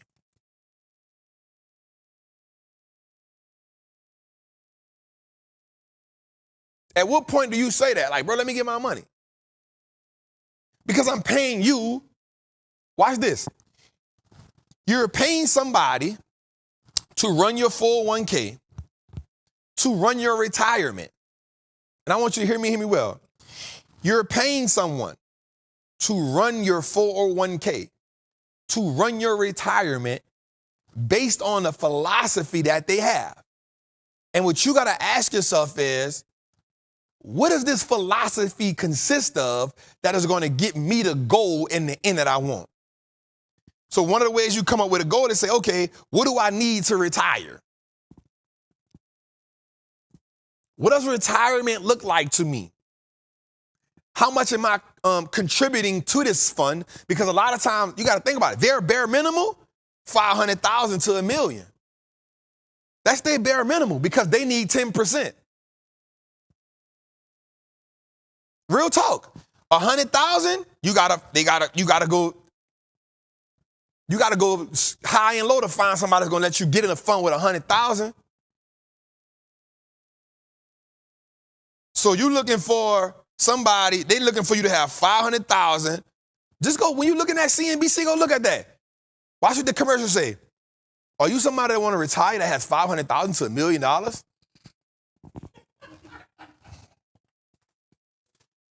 That's what the commercials say. Am I lying, Casey? Are you looking to retire? Do you have 500,000 to $1 million? That's letting you know out the gate, these are the prospects that I'm looking for. And most people, that's telling you out the gate when you watch CNBC, Bloomberg, and all that, because you know what? The bills got to get paid. How the bills get paid? Through commercials. How the commercials get paid? Through people with funds who want to look for new investors. You're not their audience. So if you have 500,000 to $1 million, let us take that on. Let us take on that investment for you. If you want to know what our guidelines are, here's a free ebook outlining our strategy for you. That's what they tell you.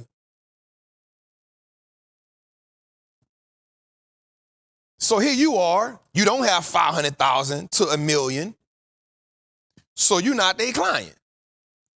So guess who you got to go to? Now you stuck with the 401k that the job offer.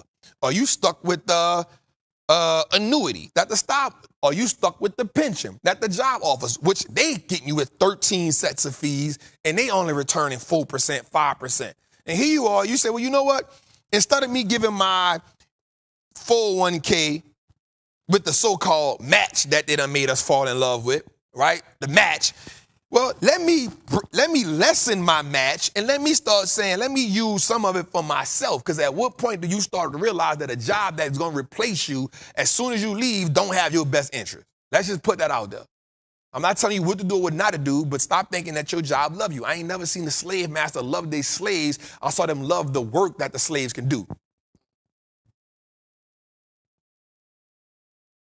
So at what point do you stop saying, my job got my best interest at heart? That's the same job you fighting for PTO. That's the same job you fighting to get time off. That's the same job you fighting for retirement. Yep, I've got you, Tootie. Moving to the next slide. I gotta get this. I ain't mad at my dog. My dog said, nigga. All right, so I'm gonna keep going. Anyway, look at our Allstate play. Here's our buy and hold, y'all. This is the buy and hold portfolio. You see it consists of 1, 2, 3, 4, 5, 6, 7, 8, 9, 10, 11 stocks. My portfolio gonna usually consist of 10 to 12 stocks. 10 to 12 stocks. That's what the portfolio gonna consist of. And so what do you see? Allstate, we up, boom. We had to, play that a little bit. It's up. Costco, being Costco. Now, E-Trader started something new with these green in boxes over there, so I don't know what they got going on with that, you feel? That's something new they done came with. They're trying something in the system. Cintas up, Decker's down, EME is up, FICO going crazy. They really gonna go crazy now. Eli Lilly, Meta, Nvidia, PWR, and VRTX. And we up 46% on the year. So all I'm telling you is take control of that. The incubation of waiting. It's learning how to play the game and then taking control of the game. So maybe you want to come join us, man. Get in. Come to Trappers Anonymous. No ETFs in my buy and hold. So no ETFs are in my buy and hold. But I don't discourage you from buying ETFs, but I am what's called a stock picker. So because I'm a stock picker, I feel real confident in building out my portfolio with individual stocks. But if you're not that person, I definitely agree with you buying ETFs. Now, I don't want you to have 5 ETFs in your portfolio because now you're wasting my time and your time. But you're going to do better than them, but you're going to limit your thing. So if you're going to build a portfolio with 10 stocks or 12 stocks, I say no more than 2 ETFs, and they got to be ETFs that do something completely different from one another. Like you can't have VOO and VTI. They do the same thing. You got to have something like QQQ and then like XLV. So you got technology in like healthcare, or you got technology in the home builders, or the home builders in the healthcare, or the financial. You got to have two ETFs that do 2 completely different things if you're going to have 2 ETFs in your portfolio. You don't want overlapping ETFs. So VOO and VTI overlap. I'm not stepping on my dog Ian foot. I don't got nothing against what he said. I understand why he said what he said, and I'm not mad at what he said. And every investor has their own philosophy. I'm not mad at that. But I personally wouldn't invest in VTI and VOO because they overlap. Like 40% of them are the same thing. But I will have like a VTI and a XLV. I will have like an XLK and a, you know what I'm saying? The thing that's going to change the most is the percentages inside of them and how they invest. And that's what makes them different. All right. Let's go a little further, man. Let's get into some stock talk, man. All right. 2 for 5. It's supposed to be a 3 for 10. I think I wrote that wrong. And you got to be a hustler to understand what that is. I got 2 for 5 or 3 for 10. That's what that's supposed to say. That's my bad, Steve. I was rushing. Jose looking like I don't even get it. Jose looking like I don't even get it. Well, my hustlers at that understand what 2 for 5 and 3 for 10 is. Well, my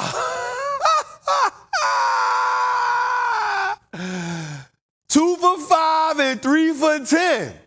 You gotta, damn, Sean, I know you don't know. God damn. Huh? I like that. You gotta be a bargain. You sell a bargain. So 2 for 5 and 3 for 10. That's some hustling stuff, dog. You ain't no hustler, Jose.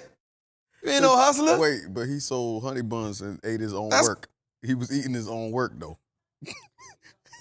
Don't let him hate on you, dog. He trying to throw salt in the game. That's what haters do. That's what haters do. That's what haters do. That's what haters do. That's what haters do. See, he made a business decision just now. You know how to rock with it moving forward. He made a business decision just now because he said that on air. You know how to rock with it. Huh? Yeah, so they hit me right quick. He ate his own honey buns. Nah, bro, don't play with my dog like that. Shout out to Brandon for the super chat, dog. I appreciate you, family. You know what I'm saying? Look, somebody say, I'll match what you smoke. Come on, my smokers know. Come on, man. 2 for 5, 3 for 10. You feel me? So, Eli Lilly is back in the game. So, here's what they said, Jose. They said, we are now slashing the price on our Zepbound, which is the weight loss thing, for people who are paying self, meaning you're not letting insurance do it. Man, this is so cold-blooded, man. That's so cold-blooded. That's why I like good CEOs. You know why I like a good CEO? Because he going to know how to market that thing. Now, my partner, Lieutenant Casey, up in here, he don't like Eli Lilly. Okay. But I'm not mad at Novo Nordisk. They are a hell of a company. Both of them killing it for sure. But that is a hell of a marketing game. You understand the marketing strategy behind that? That's a CEO that understands this. This is now how I will, watch this. He's going to make more money in volume. Right? So watch this, Jose. All right? So here's how this works. Let's say I'm on a block. All right? I'm going to break this down in a way that's probably not going to be conducive, but this is a Wall Street Trappin show, and this is how we do it. I'm going to use it in, like, marijuana, since we're not even going to go the other route. We're going to use marijuana. Right? So if you get a pound of marijuana, let's just say Reggie, because I never, like, when I was allegedly, when I was allegedly, I appreciate that. you feel me, in the game, I would have had a thought process to do it similar to this. This would be the way if I was in the game, but I wasn't in the game. I was a working man. But if I was in the game, like this the way I would have did it. Right? What I would have done if I was in the game, but I wasn't in the game. You feel me? I was never in the game. I was a hard-working man. You feel me? If I was ever in the game, Jose, right? This is what I would have done based on what I saw on TV. You feel me? Based on what I saw on TV, this is what I would have done.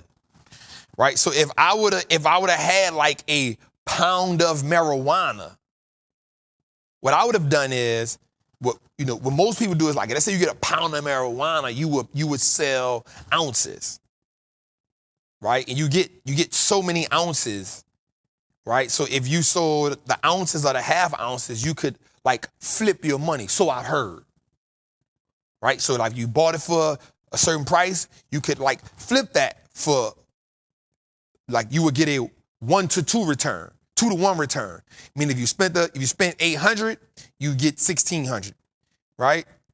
Which was when I was young. That's what like they was allegedly selling the pounds of parsley for, right? But some of the smart people, what they did was they took the pound and sold dime bags and nickel bags.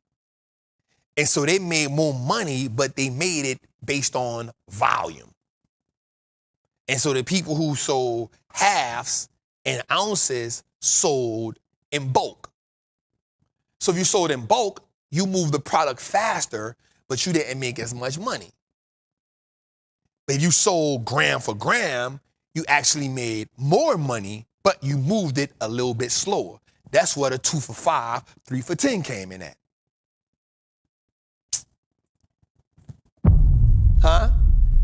It is. Honey buns.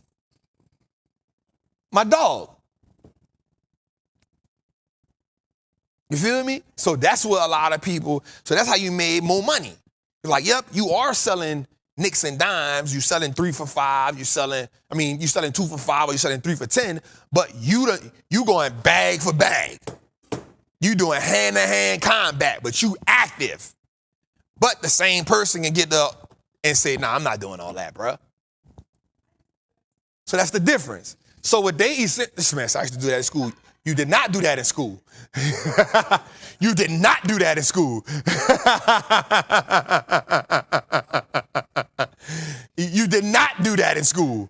You sold honey buns in school, dog. Now laters and Skittles is what you sold in school. You did not do that in school. You know what I'm saying? And so what Eli Lilly is doing is saying, yo, we not about to. So what Eli Lilly is doing is they're actually playing a game in both ways. Look how they playing the game. They saying, listen, if you're going to use insurance, then we going to sell it to you wholesale. But if you're going to buy it self-pay, we going to give you gram for gram, but we'll give you 2 for 5, 3 for 10. You feel me? If you're going to use insurance, we're going to sell it to you wholesale, which is a bigger price. Because you're not paying me for it, somebody else is paying me for it. And since your healthcare insurance are paying me for it, we're going to give it to them at the whole price, in bulk. But if you're doing it self-direct, meaning you come to me out your own pocket, I'm going to give you 2 for 5, 3 for 10.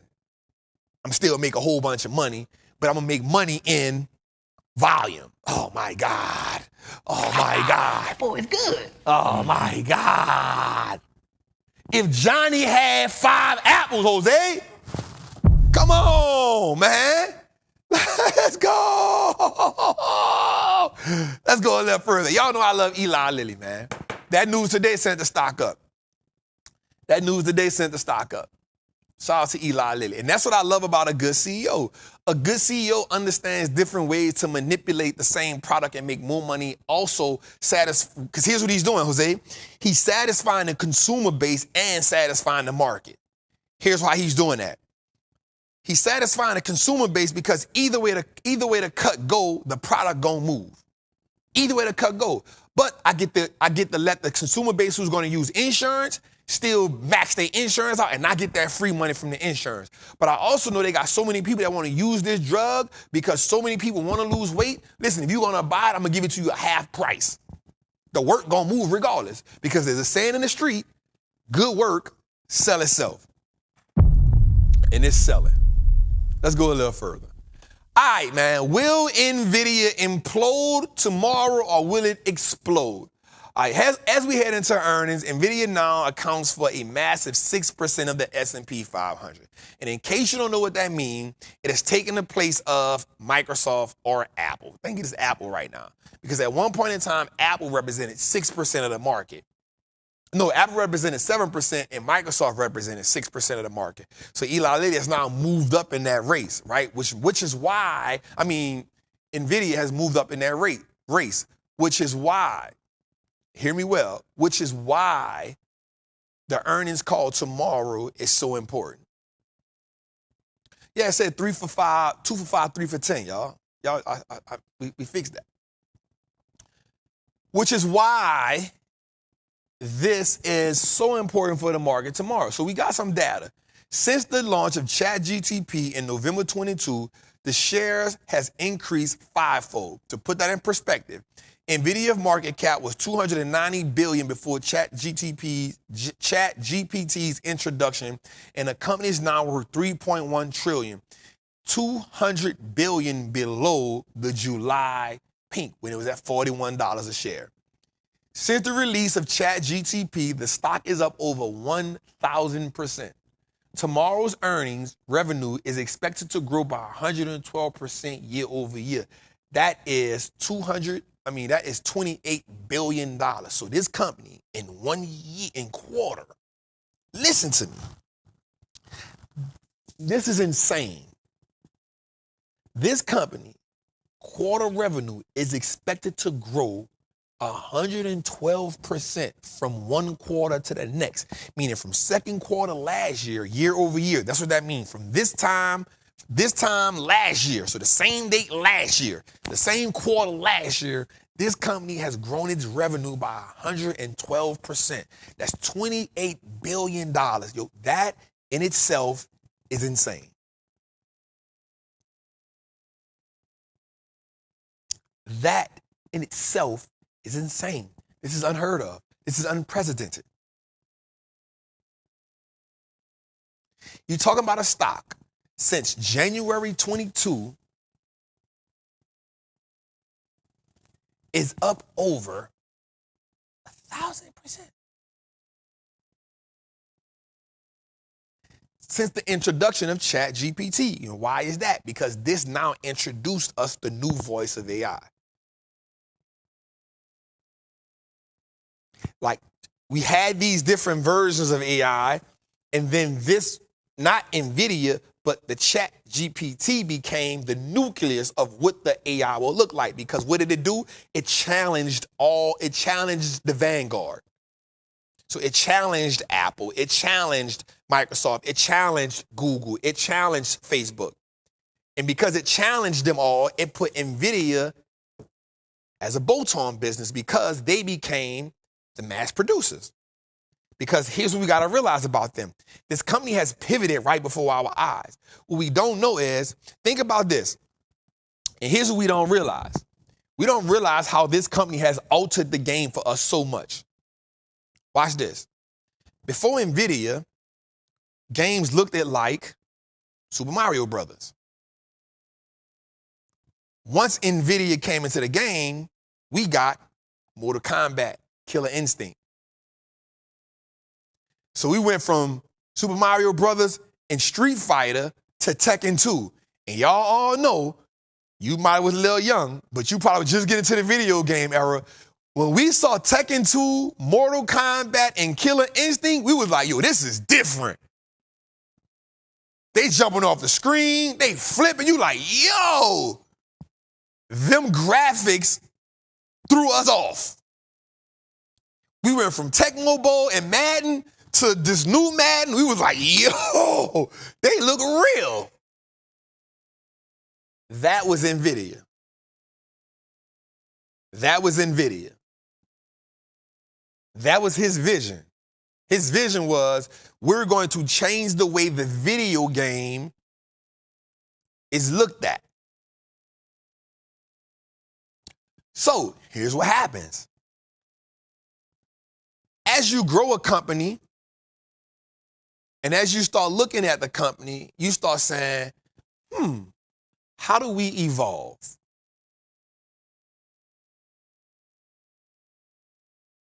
How do we evolve as a business? How do we evolve as a brand? And so what they saw was, oh, here's something that we can do that others can't do, but we have the capacity. And so he said, I'm about to be revolutionary. Once he understood the AI component, and because he was already in the video game with the GPU, we have an easy transition. This is easy for us. And the way we're going to do it is, we're going to mass produce this on a level that nobody can't keep up with. And he actually went into mad scientist mode. I.e., that's why we get the black leather jacket.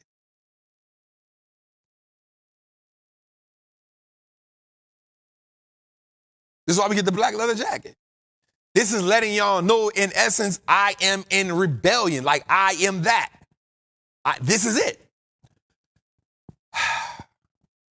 So the thing about this thing is, and we keep saying this, it's not us, it's YouTube, y'all. Like, we can't do nothing about it. They done already sent us sent Jose an email, right? All our internet is up, everything is good. We can't do nothing about it. We just got to go through it. So here's what's happening now. And here's why I am skeptical about tomorrow. Here's why I'm skeptical about tomorrow. I call this the LeBron James effect. Watch what I say here. LeBron can average 29 and 12. And by the standard of anybody, that is a Hall of Fame career. Nobody would hate on that. But because he's LeBron, if he goes to 26 and 10, the world is going to feel like he fell off. Not taking into account that he almost 40, not taking into account that he been killing it, not taking into account none of that, but we're going to say, man, he falling off. We're not going to appreciate the greatness, but we're going to hold him at a higher standard. Well, that's what's happening with Nvidia.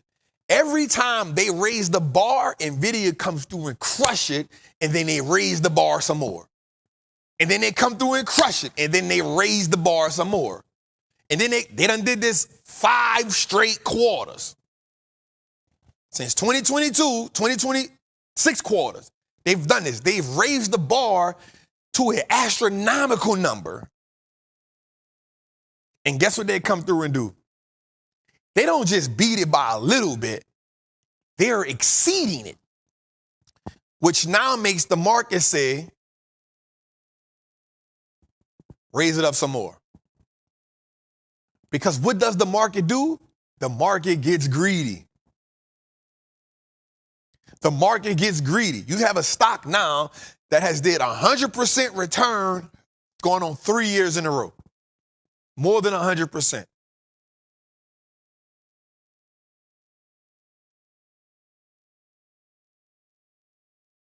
And so what we got to do is, we cannot get caught up in the excitement. We got to be real cautious. And I know that's hard.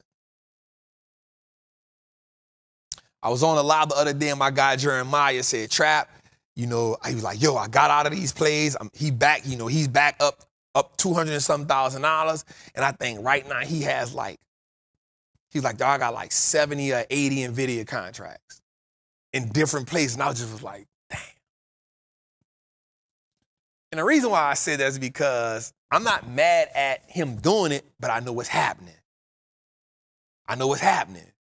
In his mind, he only sees that this is the one that's about to take him. Right? This is the one that's going, and I'm not, and the thing about it is, he's not wrong. But the bad part about it is, because the market is pushing it, the market is pushing the expectations so high, at some point it is unsustainable.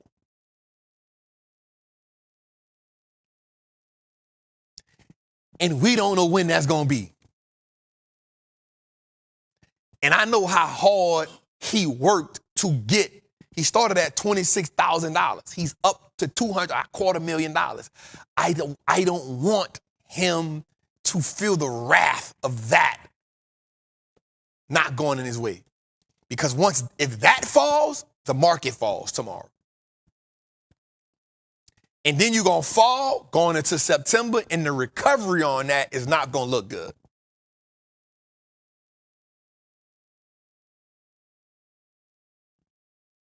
You feel me? Had it happen like early, like August, I wouldn't care. You got time.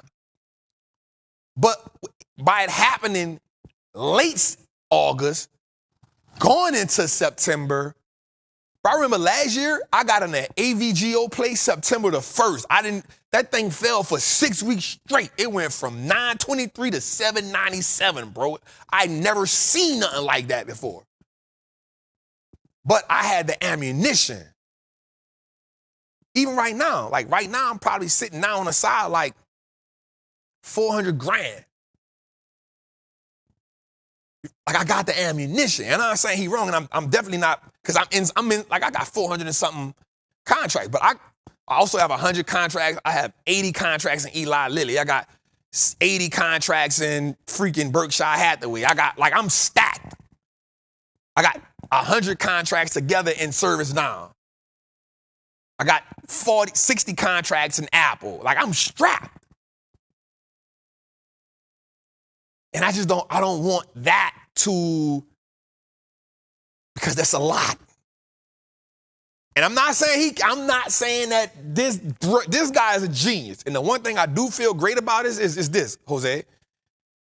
Amazon, Meta, Microsoft, all the major companies they have not said we slowing down on buying them chips from him. The thing that bothers me is, it's not that he can't beat earnings. It's not that he can't beat revenue. It's what is the guidance that he says after that? Does he say, hey, we're going to slow down on production? Because the minute he doesn't give a cocky ass guidance is the minute they say, yep, slow down time. We going to sell on. So I'm going to just tell everybody, I am not getting in an Nvidia play tomorrow. Whatever I got in right now, I'm there and I'm okay. So if you're in the Patreon, do not look for me to, hey, it was the last minute I did. I decided I'm not doing that tomorrow at all. At all. Whatever you do, it's on you. Don't blame me for it. But I'm going to just sit on my hands with what I got. I'm comfortable with what I got. I'm okay with what I got. And we'll go forward. Let's go a little further to it. And here we go right here. This is what we see it happen. So NVIDIA's weight, you see it was down there when ChatGPT, this is what happened. When ChatGPT came out, this is what NVIDIA was. This is what happened once ChatGPT came out and it struck up. NVIDIA's weight in the S&P has risen 5-fold since the launch of ChatGPT in the wind. Bro, look at that, bro. That is insane. Look what it did from 2019, 2020, 2021. Bro, look what it did in 2023 and 2024. Look at that's leaps and bounds, bro. If we look at when ChatGPT, which is the black line, came in, bro, that second, that's leaps and bounds.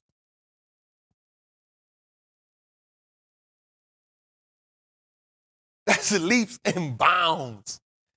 That ain't sustainable, y'all. So I'm telling everybody in the group right now, like, I can't tell you not to play it, but don't cash in all your chips.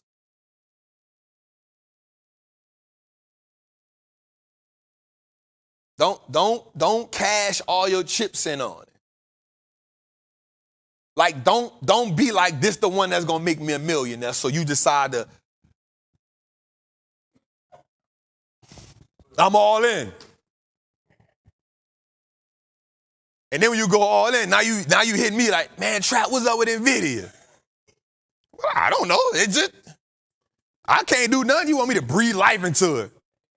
Yeah. Hey, Trap, what's up with it, Trap? I don't know.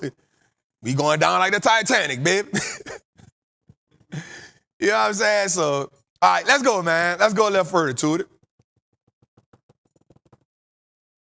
All right, so here's the quality value. So what I mean by quality value, when we look at this month, value has been doing really good this month. Walmart has been up for 11 days straight, y'all.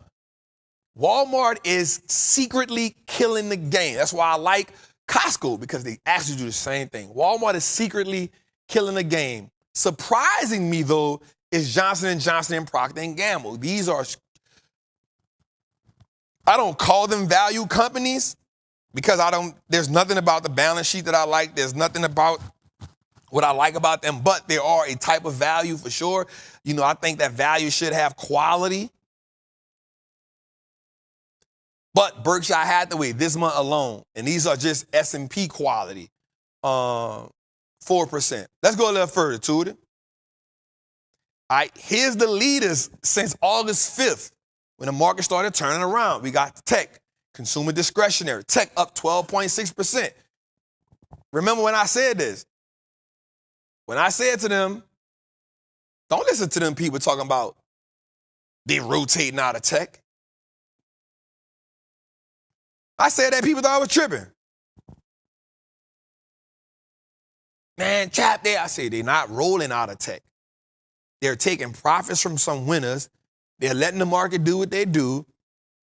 And the market is now back to old faithful. The market is back to old faithful. Since August 5th to now, 12.6%. Consumer discretionary, 9.7%. Financials, 8.5%. Shout out to Berkshire B. Industrials, even real estate. Let's go a little further to it. And here's what growth looks like. Nvidia, in the last month, up 11%. Remember, we had that $93 spot. Apple, up 2%. Microsoft, flat. Remember what I keep saying? I keep saying Microsoft is probably one of the only, big mega cap stocks that I do not trade because it just doesn't work. It don't be moving how I want it to move. And you just see it moving, and then one day you wake up and it's up 15%. You're like, bro, what happened? You know what I'm saying? So I just stay away from Microsoft, but I trade all the rest of them. Alphabet, Microsoft down, Alphabet down, Amazon down 5%, my Alphabet down 2%. That's what growth looks like just this month alone.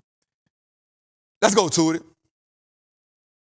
All right, I want to skip this one right here, and I want to get this whiteboard right quick because we can use this one next week. I want to get this whiteboard right quick because I want to talk about this.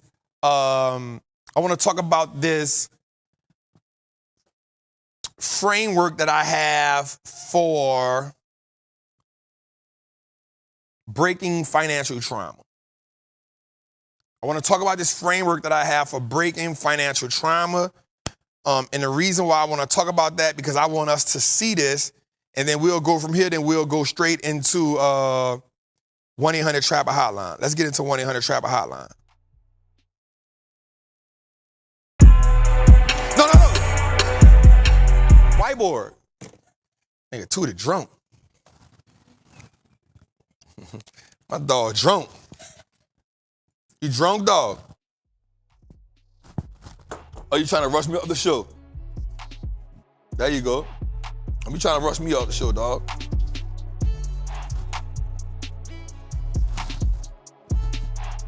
Oh, shoot, where my pencil at?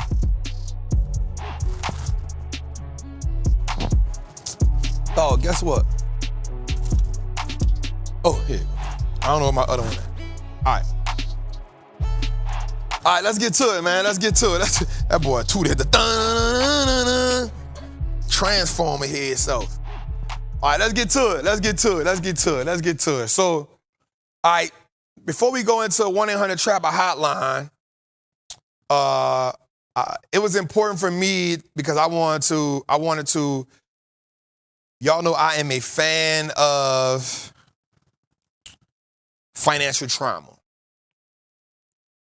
And I have been wanting to break this down. I have been digging deep at breaking this down. I have been putting so many frameworks and formulas together because the goal for me is to actually come up with a class on financial psychology. And the reason why I want to do this is because I feel like if we can break that, right? If we can break that financial stronghold,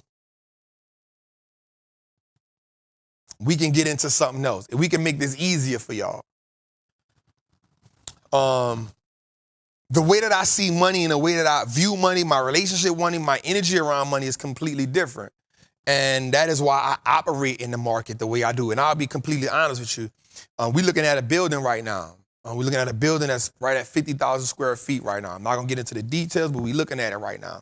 And literally, I'm on a call to people, and I be talking to the people. And, you know, I'm going to the building, I'm seeing the people, and I'm doing so many different things with people. And today I was talking to my sister, Terica, and I said, this is why I love the stock market. There's no middleman. I said, this is why I love the stock market. There's no middleman. I don't got to worry about a lender. I don't got to worry about a contractor. I don't got to worry about a painter. I don't got to worry about a roofer. I don't got to worry about a banker. I don't got to worry about a seller. I don't got to worry about an insurance. I don't got to worry about escrow. I don't got to worry about a lawyer. I don't got to worry about a closing attorney. I don't got to worry about a tenant. I don't got to worry about showing you what this cash look like. I don't got to worry about looking bankable to you. I don't got to worry about none of this. All I got to worry about is a one-on-one sport. It's me and the market. Nothing against real estate, but this is why I prefer it. Because once you start putting human beings in it, everybody got an angle. Everybody got an angle. Right? And so for me, it's nothing against it. It's just, I just be like, bro, this is why. You know what I'm saying? So, but I don't fear the idea of investing money. I don't fear the idea of putting money out there to plant the seeds for a vision that we have.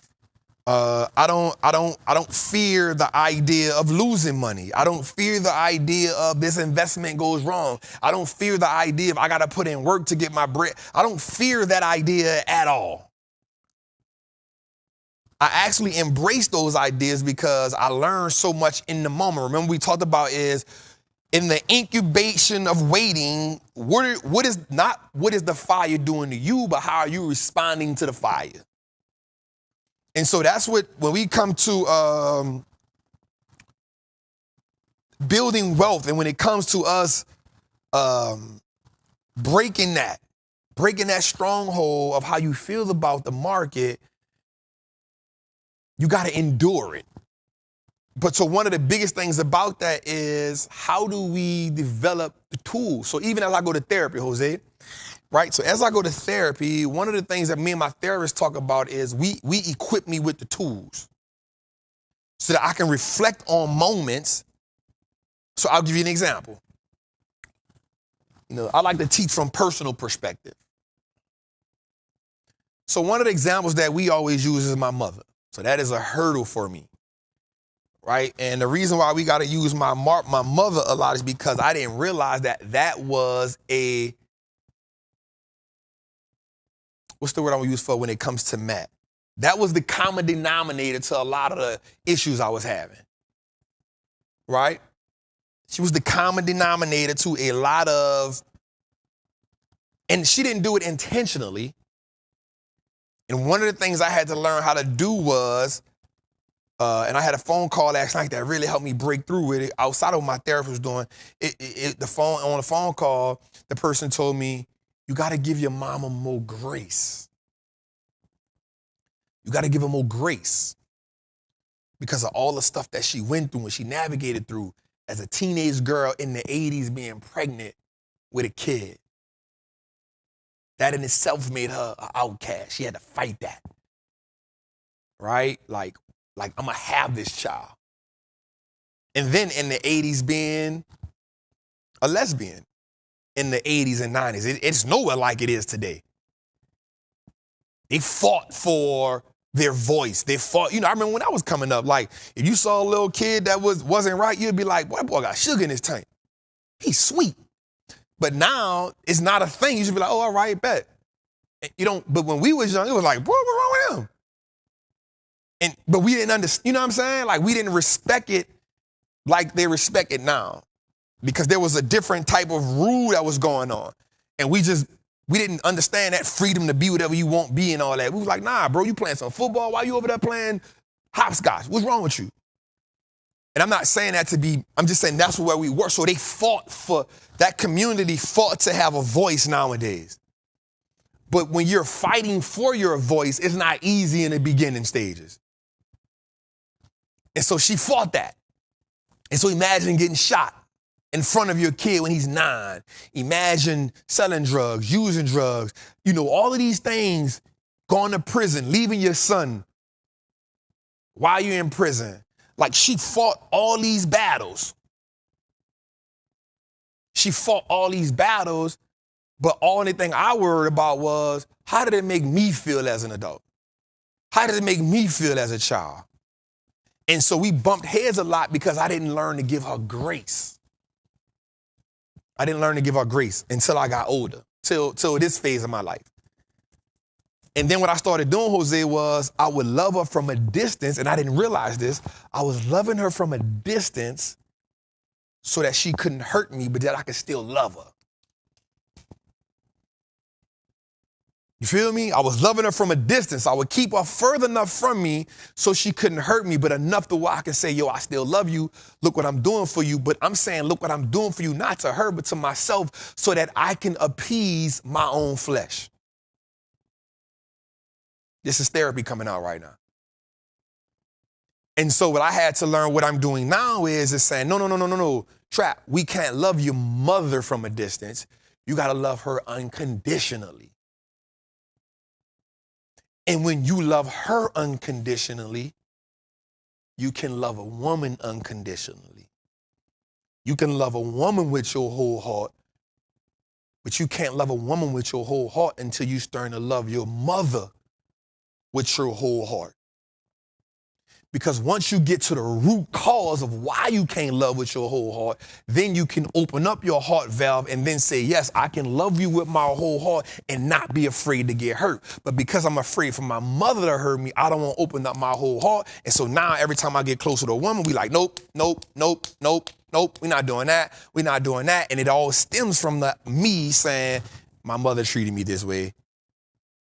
Not on top of the fact that when I was 16, I got robbed by a woman who set me up when I was 16, and that cost me the shooter, man. So now you add that with that, and then my grandmother passing away. So now it's like, yo, every time I'm vulnerable with a woman, I get hurt. And so what happens is you learn how to now just do what? Okay, let me just keep piling this up on top. And so now I'm coping through the world saying, let me not get close with women because this is how I get hurt. You feel me? And so now when you go to therapy, my therapist is like, yo, I'm like, I don't care about talking about it. Why? Because I want to love. And I was using my daughter as where I overcompensated at. So nope, I'm not going to love you. Mom, I'm definitely going to keep you over here, but I'm going to keep you in arm's distance so I can tell God I'm still honoring her. So now I'm trying to make a pact with God. Like I'm honoring, you say I honor her, so I'm honoring her. You say I love her, but I'm going to keep her over there so she can't hurt me. But also, look, God, here's what I'm doing with my daughter. I'm all in on this.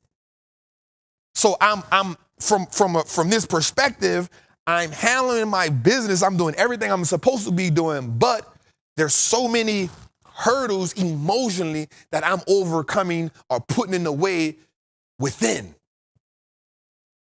And so now we got to equip me with the tools. So we can say, nope, let's remove the hurdles.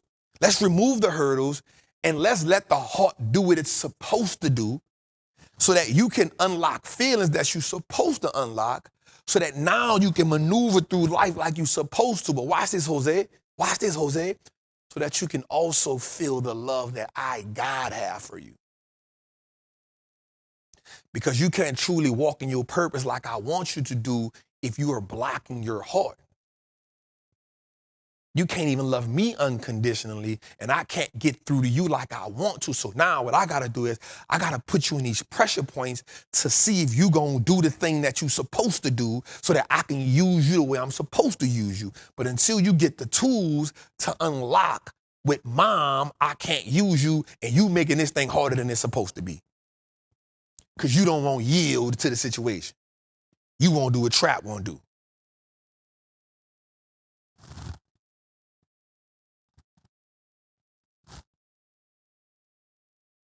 So we go into the season of transformation.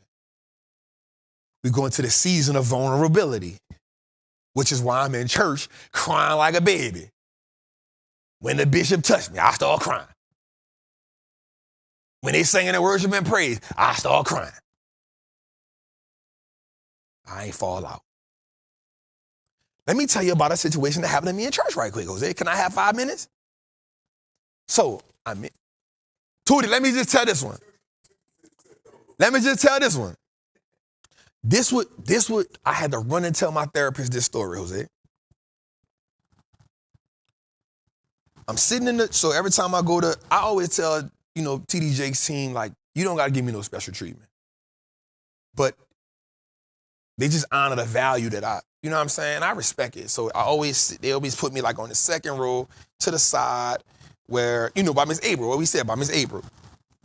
And so I've been going, bro, and I've been getting moved. So one day when me and Jose went for Father's Day, we always get on the second row, but this time they put us on the first row. They put us on the first row, and I'm like, wow. I'm like, all right, I ain't even think none of it. And Bishop talking, and he went through this 5-minute phase where he came right where I was at, and it just like made me get up. And I remember just being there for like 7 minutes, and it just felt like the whole world was ducked up. It was me and him, and it felt like he was just lashing me. He was talking about fathers. I just started crying. Next thing I know, Jose right on side me. And I think he coming to comfort me, but then he started crying. He talking about, I done caught the wrath for you. You feel me? He like, bro, I don't never want to do that again. My dogs, I don't want to do that no more. So now I'm like, yo, don't never put me on that front row. Right? Don't ever put me on that front row. So I'm in church Sunday, and my spirit is so full from Saturday. So I'm in church, bruh, and Pastor Torre talking, and for 30 minutes, I'm fighting my own brain because I keep hearing something say, get up and stand in the aisle. Get up and get in the aisle. And I'm like, I'm not getting in that aisle. I'm listening to the word, and I'm literally telling myself, I'm not getting in that aisle. I'm like, stop. I'm literally saying, I'm not getting in that aisle. 30 minutes into, I'm like, I'm not getting in that aisle. I'm standing up, I'm like, oh, that's good. And so once I stood up and I knew I was standing up for like 10 minutes, I'm like, I'm not getting in that aisle. I'm not getting in that aisle. I'm not getting in that aisle. I'm not getting in that aisle. Next thing happened to me is I say, Miss April, I feel like something blocking me. Let me get in the aisle.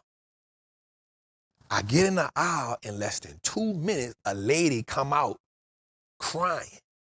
Now, have you ever been in a Potter's house? There's about 500 like ushers and PMTs, whatever it is. Nobody gets up. And the pastor says, somebody give her a hug. And if you go look at it, you'll hear him say, he said, somebody give her a hug. We're a church. But nobody gets up. I'm the only one up. Now, this is the Potter's house. In any other time, people will flock. Like, you can't take 2 steps toward that stage without an army hit. Like, men start getting up, people start sliding. None of that happens. So I get up, I go hug the lady. The minute I hug her, she collapses in my arms. I hold her for like 3 minutes. I'm talking about she boo-hooing in my arms. And then that's when the other people come. When they come, I just still hold, I'm holding her. And then they're like, y'all can bring her to the back. I step back. I feel like they're doing what I was doing. I go back to my seat. I say, Miss April. She said, She shake her head. I said, I fought that for 30 minutes. And she said something to me in that moment, Jose. She said, as long as you sat in that chair, in that seat and fought that, you was holding her up.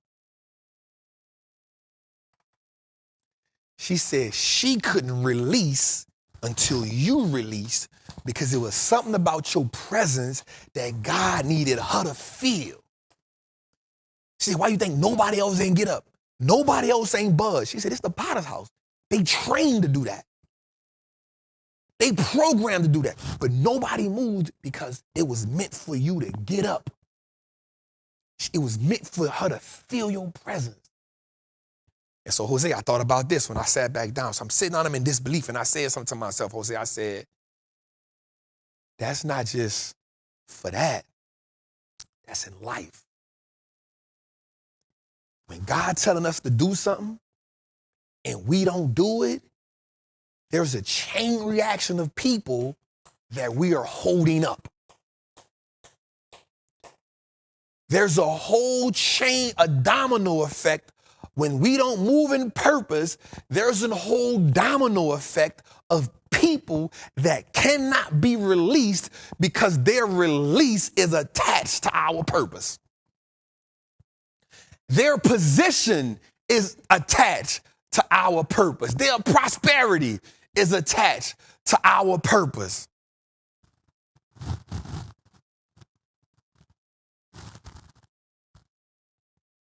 So watch this, Jose. I tell the story to my therapist. My therapist tells me, that's amazing. I love the perspective. He said, that's good. He said, but let me go a little deeper with you. He said, you don't even know that woman. How was you able to give her unconditional love?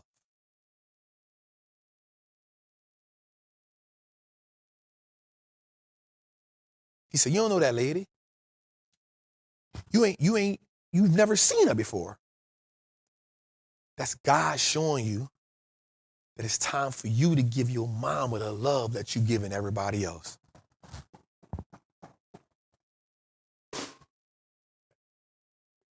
I say, man, session over. I done paid you too much money. I done paid you too much money, my dog. I ain't pay you for that. Not that. Anyway, equipping y'all with the tools. Hey, man, don't do that. All right, so we talk about, watch this, y'all.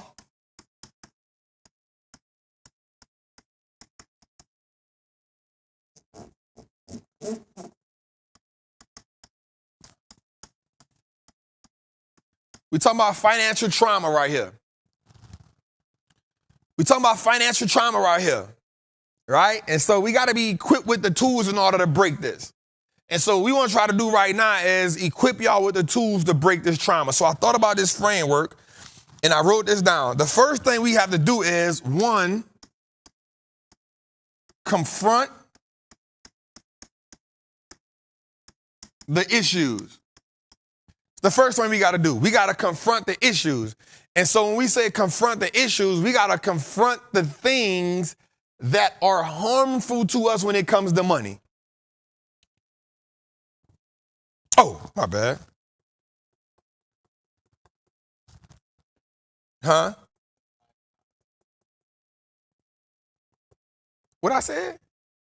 Confront, yeah. My bad. Good catch. Good catch. So the first thing we got to do is confront what the issues are that's holding us back about money. The first thing we got to do, before we can heal anything, we got to confront what the thing is about money that is holding us back. What it is that we are scared of, where did we get it from, where did it originate from? We got to confront it. We got to confront it. If we don't confront it, then we are actually, this is about to be good. If we don't confront what the money, if we,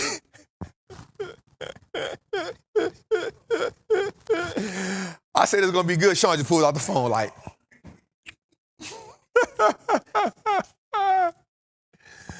right?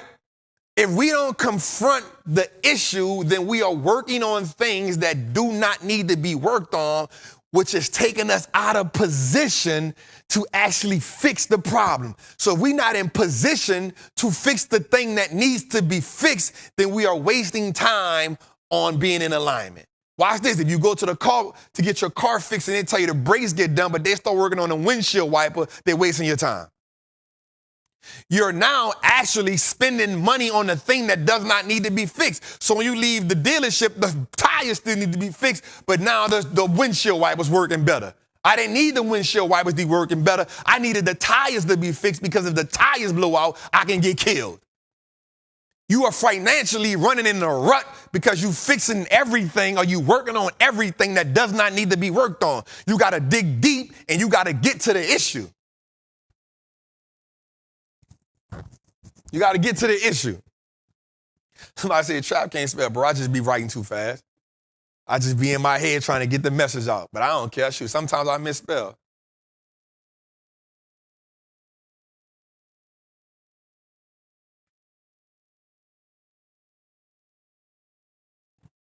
Sometimes I just be moving too fast. Shit, goddamn. I act like shit. Yeah, I just be moving too fast, bro. Shit, I be in my own head, shit. I know how to make money. Bet you I count them numbers right. 1 million, 2 million, 3 million, 4 million, 5 million. It told me today my net worth 26 million. It told my net worth 26 million on the PFS today. Bet you I know how to count good. You know what PFS is? Personal financial statement. I can spell that. I just be moving too fast, bro. It's like, I be trying to get the message out of me, dog. I be trying to get the message out of me, dog. You know what I'm saying? I be trying to get the message out of my head, dog. You feel me? Shit, you feel me? All right, number 2 is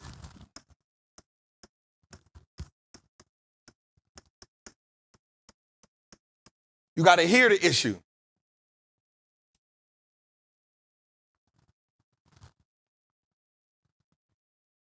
You got to hear the issue. So when we confront the issue, 2, we got to hear the issue.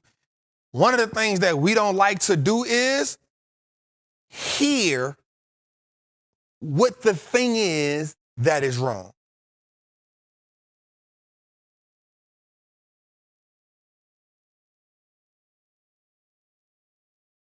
And what that mean by hear the issue is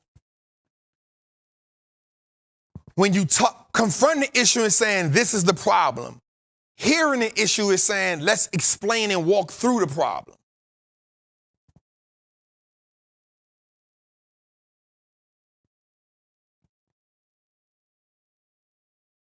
Okay? Say it again. One, we can confront it. I have an issue with money. I can't spend it right. I'm living check to check. When I do get some money, I get impulsive spending, or I try to hold on to it and I'm spending it in small increments. There's an issue with me with money.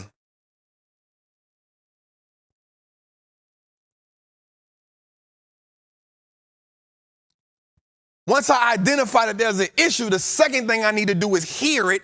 Why? Because once you hear something, you can't unhear it. And once you hear it, now it's downloaded in you. So number 2, we got to hear the problem.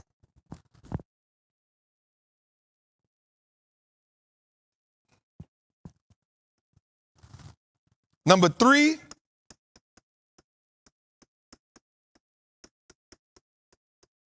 we got to feel the issue. We got to feel the issue.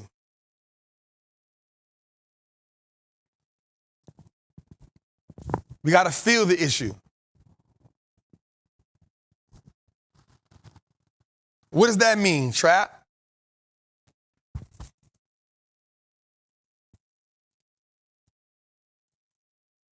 What does that mean?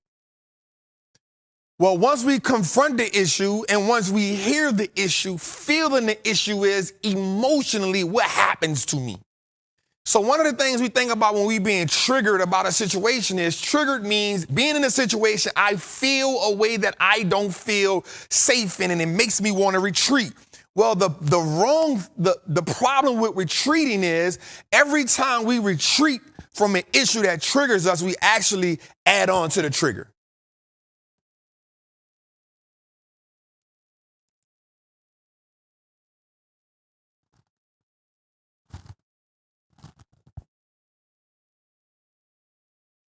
You feel me?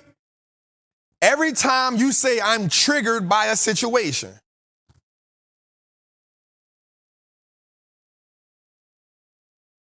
when that situation triggers you and you don't walk closer to it, when you step back away from it, you actually callous the situation a little bit more, and the more you stack on top of it, the more the issue has an advantage over you. I'm about to say something. Avoidance does not mean healed.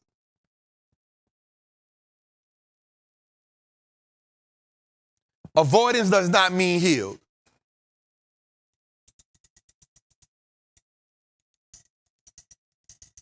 Avoidance does not mean healed.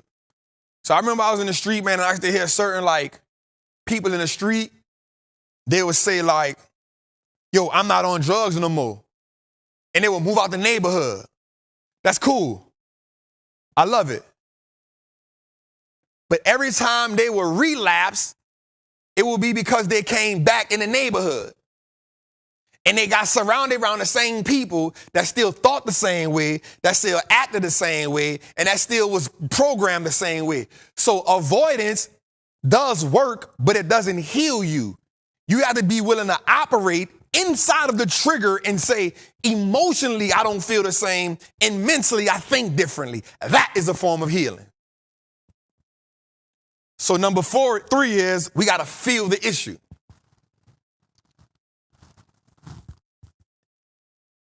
Okay, think about it like this. My ladies, y'all know what this is. Y'all, all my ladies know this for sure. My ladies in the chat that has been heartbroken before by a man, or if you are a LGBTQ, that's right, LGBTQ, yep, plus. Oh, wow. If you are a woman that is a lover of the same sex, I'm gonna just say that because I'm gonna get lost. You see, I can't spell. Now you got me trying to add all them letters together. LGBTQ plus A. I can't do all that. I can't say that 5 times. And no disrespect. If you've ever been so for men, we don't get over heartbreak. That's why women say a man can play games all the time, but the minute you break his heart, he act like the world done ended, because it did. It ended. It's over for us. It's over. But for my women,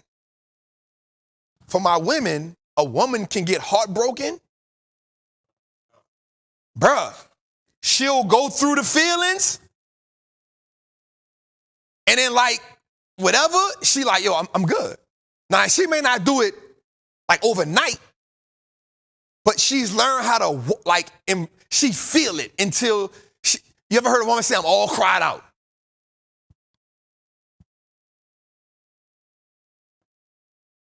I'm all cried. I've heard I'm all cried out. What that means is she has now exhausted the feeling. She's went through the roller coaster of every feeling possible. And here's the thing. I'm not going to lie to you. When that woman says she done, bro, I don't care what you do, dog. It's a done. She's straight on you, my dog. Go on, cancel Christmas. Go on, find. She gone. If you ain't get her in the moment, if you ain't put your pride to the side and be like, hey, I'm sorry. Let me jump over this bridge. Let me go scoop some cheese off the moon. You got to catch her while because once you let her be, I'm all cried out. Oh, I'm not going to cry. I'm not going to cry. I'm not going to shed no. Once you let her listen to the Mary J. Once she get on the other side of Mary J, it's over with for you, my boy. Once she get to Beyonce, it's a done.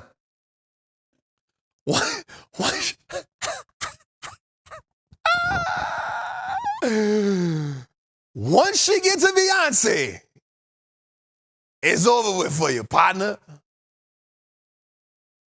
So, feel the issue. Once you feel the issue of how do I feel knowing that I'm living check to check? How do I feel knowing that I've had the money in my hand to change my situation, but I didn't do it? I ran through my income tax. I ran through the raise. I ran through the money I got for insurance. I ran through the lump sum of money. Like, once you feel the feel, now we can pivot. So watch this. We confront the issue. We hear the issue. We feel the issue. Watch this. Now, we replace the issue. All right? So here's what we done. Here's what we've done. Once you feel the issue, you've now internalized change.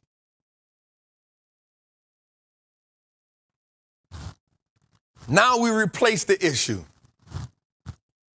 How do we replace the issue? So here's how the brain works.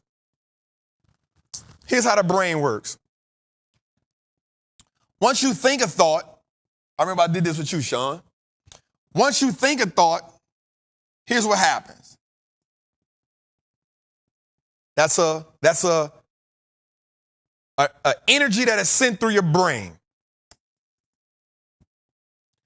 And then once you think a thought again, and once you think and feel a thought again, and once you think and feel a thought again, what happens is you have now created a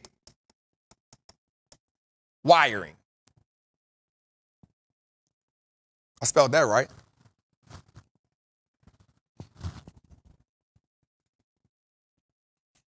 Yo, I've been a class clown, man.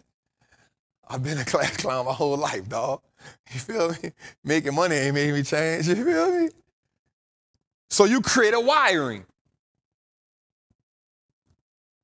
What happens is the more you think that thought and the more you feel like that and the more you avoid it, you start to what's called hardwire yourself. You cannot change this by just trying to stop thinking, because now you've created an algorithm for the thought. You're creating an algorithm for the thought, which means you've now given the thought a place to live. Jose, I done did the whole sentence. That's 1, 2, 3, 4 words I done spelled right.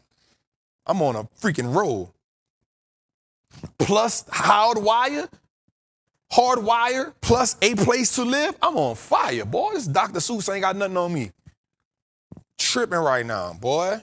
Dr. Seuss ain't got nothing on me. Cat and a hat. And I'm got images, stick images. Johnny had 5 apples. Stop playing. All right? So now we've given a thought a place to live. So what we got to do now is we have to replace the issue. How do we replace the issue? These last two gonna come in handy together. One was replace the issue, and the next, number 5, is by creating a new habit and thought. Jose, I'm on fire. I just went with creating a new habit and thought. That's a compound sentence, boy. What we doing here? Boy, that's 1, 2, 3, 4, 5, 6, boy, and a special character. Stop playing, boy. I'm getting good in real time. In real time, I'm getting good, boy. In real time. So, we replace the thought by creating a new habit and a new thought. Now, this doesn't happen overnight, but what you got to do now is, watch this, Jose. You don't get rid of these. But what you do now is you layer them with new thoughts. you layer them with a new wiring. And that new wiring becomes how you think, feel, and emotionally respond to the new thoughts. So if you once felt bad about money, if you once had bad ideas about money, now you got to start telling yourself, I am good with money. I am not afraid of money. And then what happens is once you start getting money, you start being more confident by doing things that prove that I am not afraid of money, that I am better with money. Money comes to me abundantly. Money is not the enemy. I've changed my thoughts about money. I can invest my money and not be scared. I am a millionaire because I have better money energy. I am a millionaire because I can better use my money. I am not a slave to money. I am a master to money.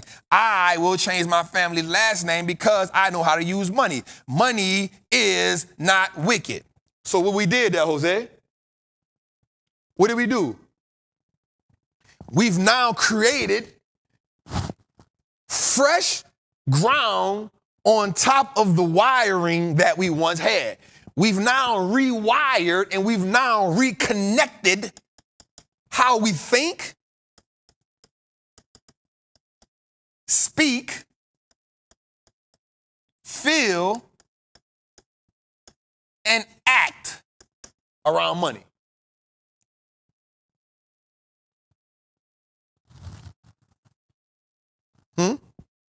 Yeah, S-P-E-A-K.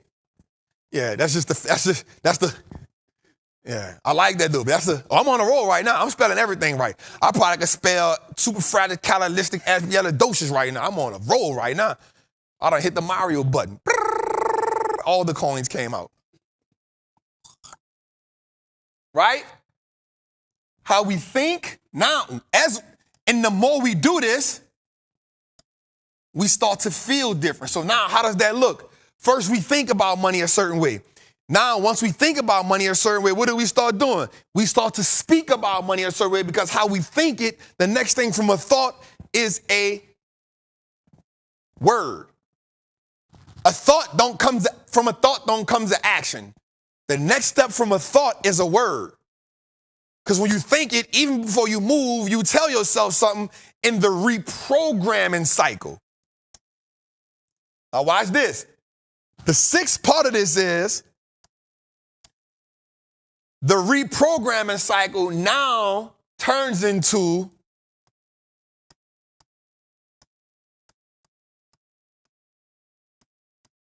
a new program. The new habits now give us a new program. The new program is now how we start operating.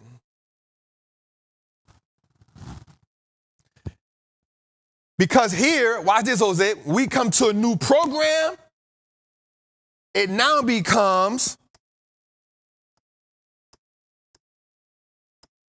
a new law.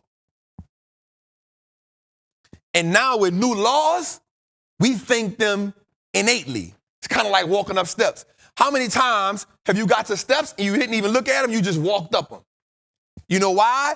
Because the muscle memory in your brain understands that I've walked steps for so long, I don't got to look at them. Why do you think people trip over steps? Because the step elevation has changed at some point. One of the steps is off. And because I did iron work, I understand it. There's a universal measurement when it comes to steps.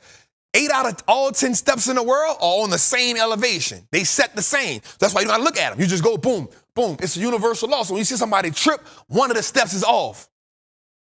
Innately, you already know just how to walk up the steps. Innately. Why is that? Because you created a new programming.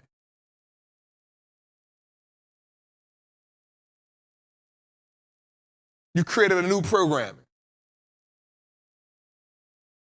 So let's go back for a second and then we'll go straight to 1-800-TRAPPIN hotline. How to break the financial trauma. First thing we got to do is confront with an N. Confront with an N, not an M, you hear me? We got to confront.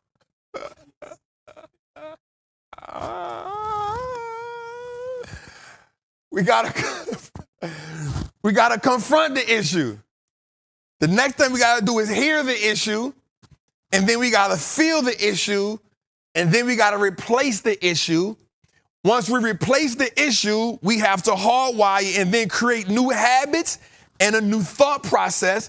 The new thought process creates a new program. The new program then creates a new law on how we think, speak, feel, and then take action around money. This is the whiteboard moment for the night. Let's go, y'all. How y'all feel about that? How we feel about that? Today? All right, bro. Let me see in the chat how they feel right quick, and then we'll go to 1-800-TRAPPER hotline. Just let me see in the chat how they feel. Tootie, give us a couple seconds. Give us a couple minutes. Let me look in the chat. Let me see how they feel in the chat. Let's think about it. Let's see it.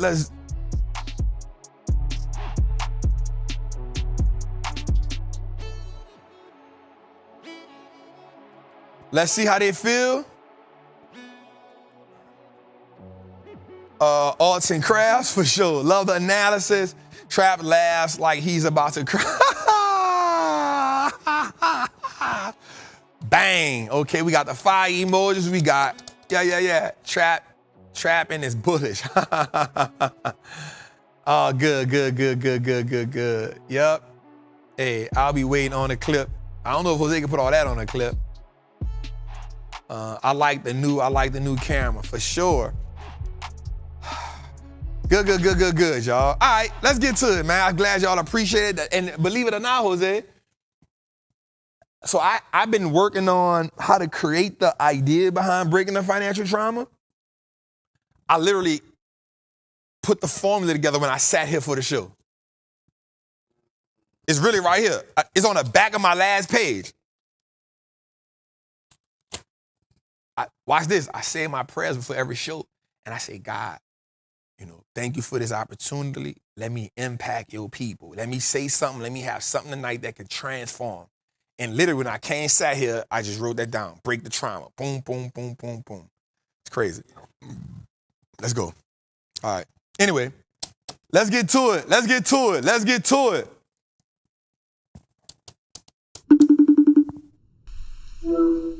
Assalamu alaikum. Peace and blessings, Mr. Trap. How are you? Hello to all the kings and queens out there in the trap. Are we trapping or are we trapping? We definitely trapping. Everything's good. So today, my question is regarding the custodial account that I have for my princess. My princess is 5 years old, and I started that account around 2.5 years ago. And I would like to know your point of view, Trap, in regards to putting options plays inside that custodial account. Is it wise to go ahead and put options plays inside that custodial account so you can turbocharge your child's net worth and bring it to the next level? Thank you very much for your time, Trap, and peace, blessings, salam. Walaikum assalam, rahmatullah barakatuh. Man, I appreciate you, King. You know what I'm saying? Many blessings to you. Definitely love your energy for sure. I feel it. I feel your energy through the call, man. So let me say this right quick. One, let's give you props for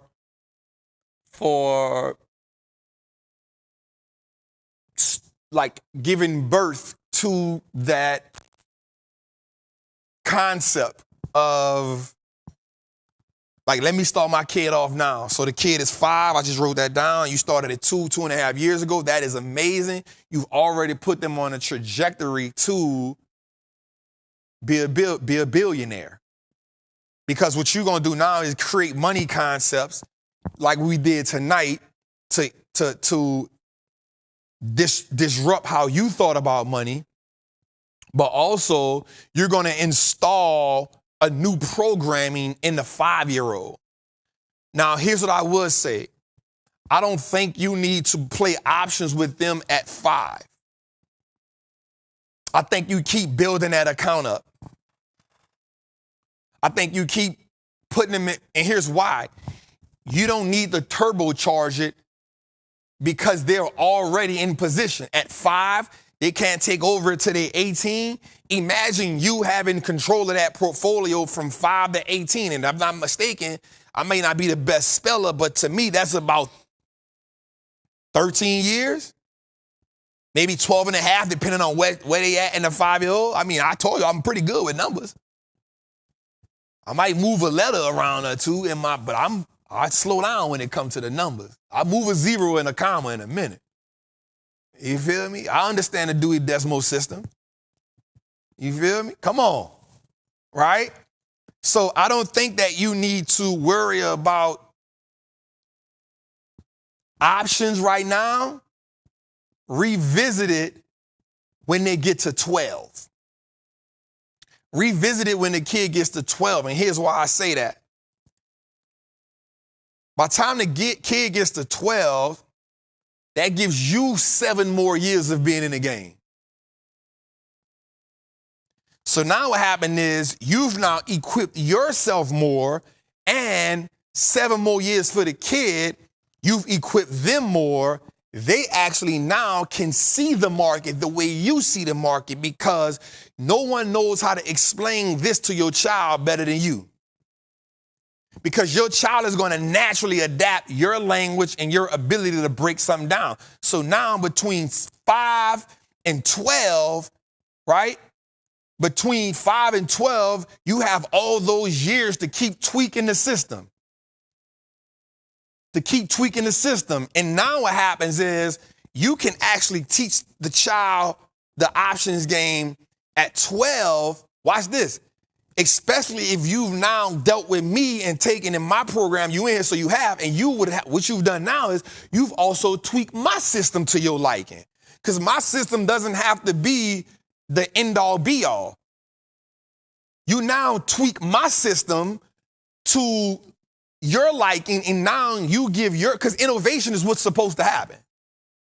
The game is the game, but you keep evolving, you keep tweaking. It's kind of like a recipe. In New Orleans is like gumbo. Everybody can't cook their grandma gumbo, but there's 1 or 2 people that can cook it just like her, and then they tweak it a little bit more. You like, ooh, this gumbo there, it. Or the red beans, or it's the fried chicken, or it's the peach cobbler, or in my family, it's my G-mama, the crawfish etouffee. I would never eat crawfish etouffee like that again. I'm mad I couldn't get 1 more bowl out of her before she left.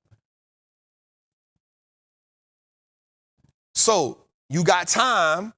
Don't rush it. You got time to turbocharge it. Let's just build it right now. You already got on pace to be a multi-millionaire. And let's just clap for that right quick. Let's go a little further, man. Great question, man.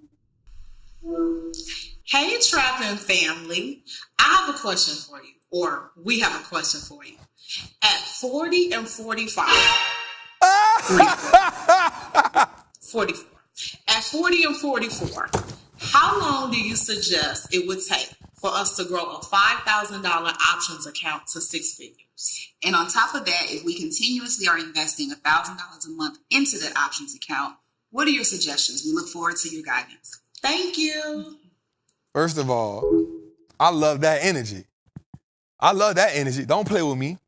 Don't be adding no more months to what I got going on. Listen, we trying to talk the trap right now. Don't switch my energy while we trying to talk that. I don't know about no other race of women, but you can't play with no black woman age. I don't know about another race of women. Oh, all right, so let me hear it one more time. I got the 44 and 40. I'm saying 44. I ain't saying the other number. I got the 44 and 40. I got the $1,000 a month. I got the 5K to 6 figures, and I got the time frame. All right, but I feel like I missed something on the back end, because once she gave her that look, it took everything in me off. I was gone. All right, it went from one hug to I beat your ass up. So all right, let's go again. Let me hear it one more time. Hey, Trappin family. I have a question for you, or we have a question for you. At 40 and 45, 44. At 40 and 44, How long do you suggest it would take for us to grow a $5,000 options account to six figures? And on top of that, if we continuously are investing $1,000 a month into that options account, what are your suggestions? We look forward to your guidance. Thank you. What do we suggest?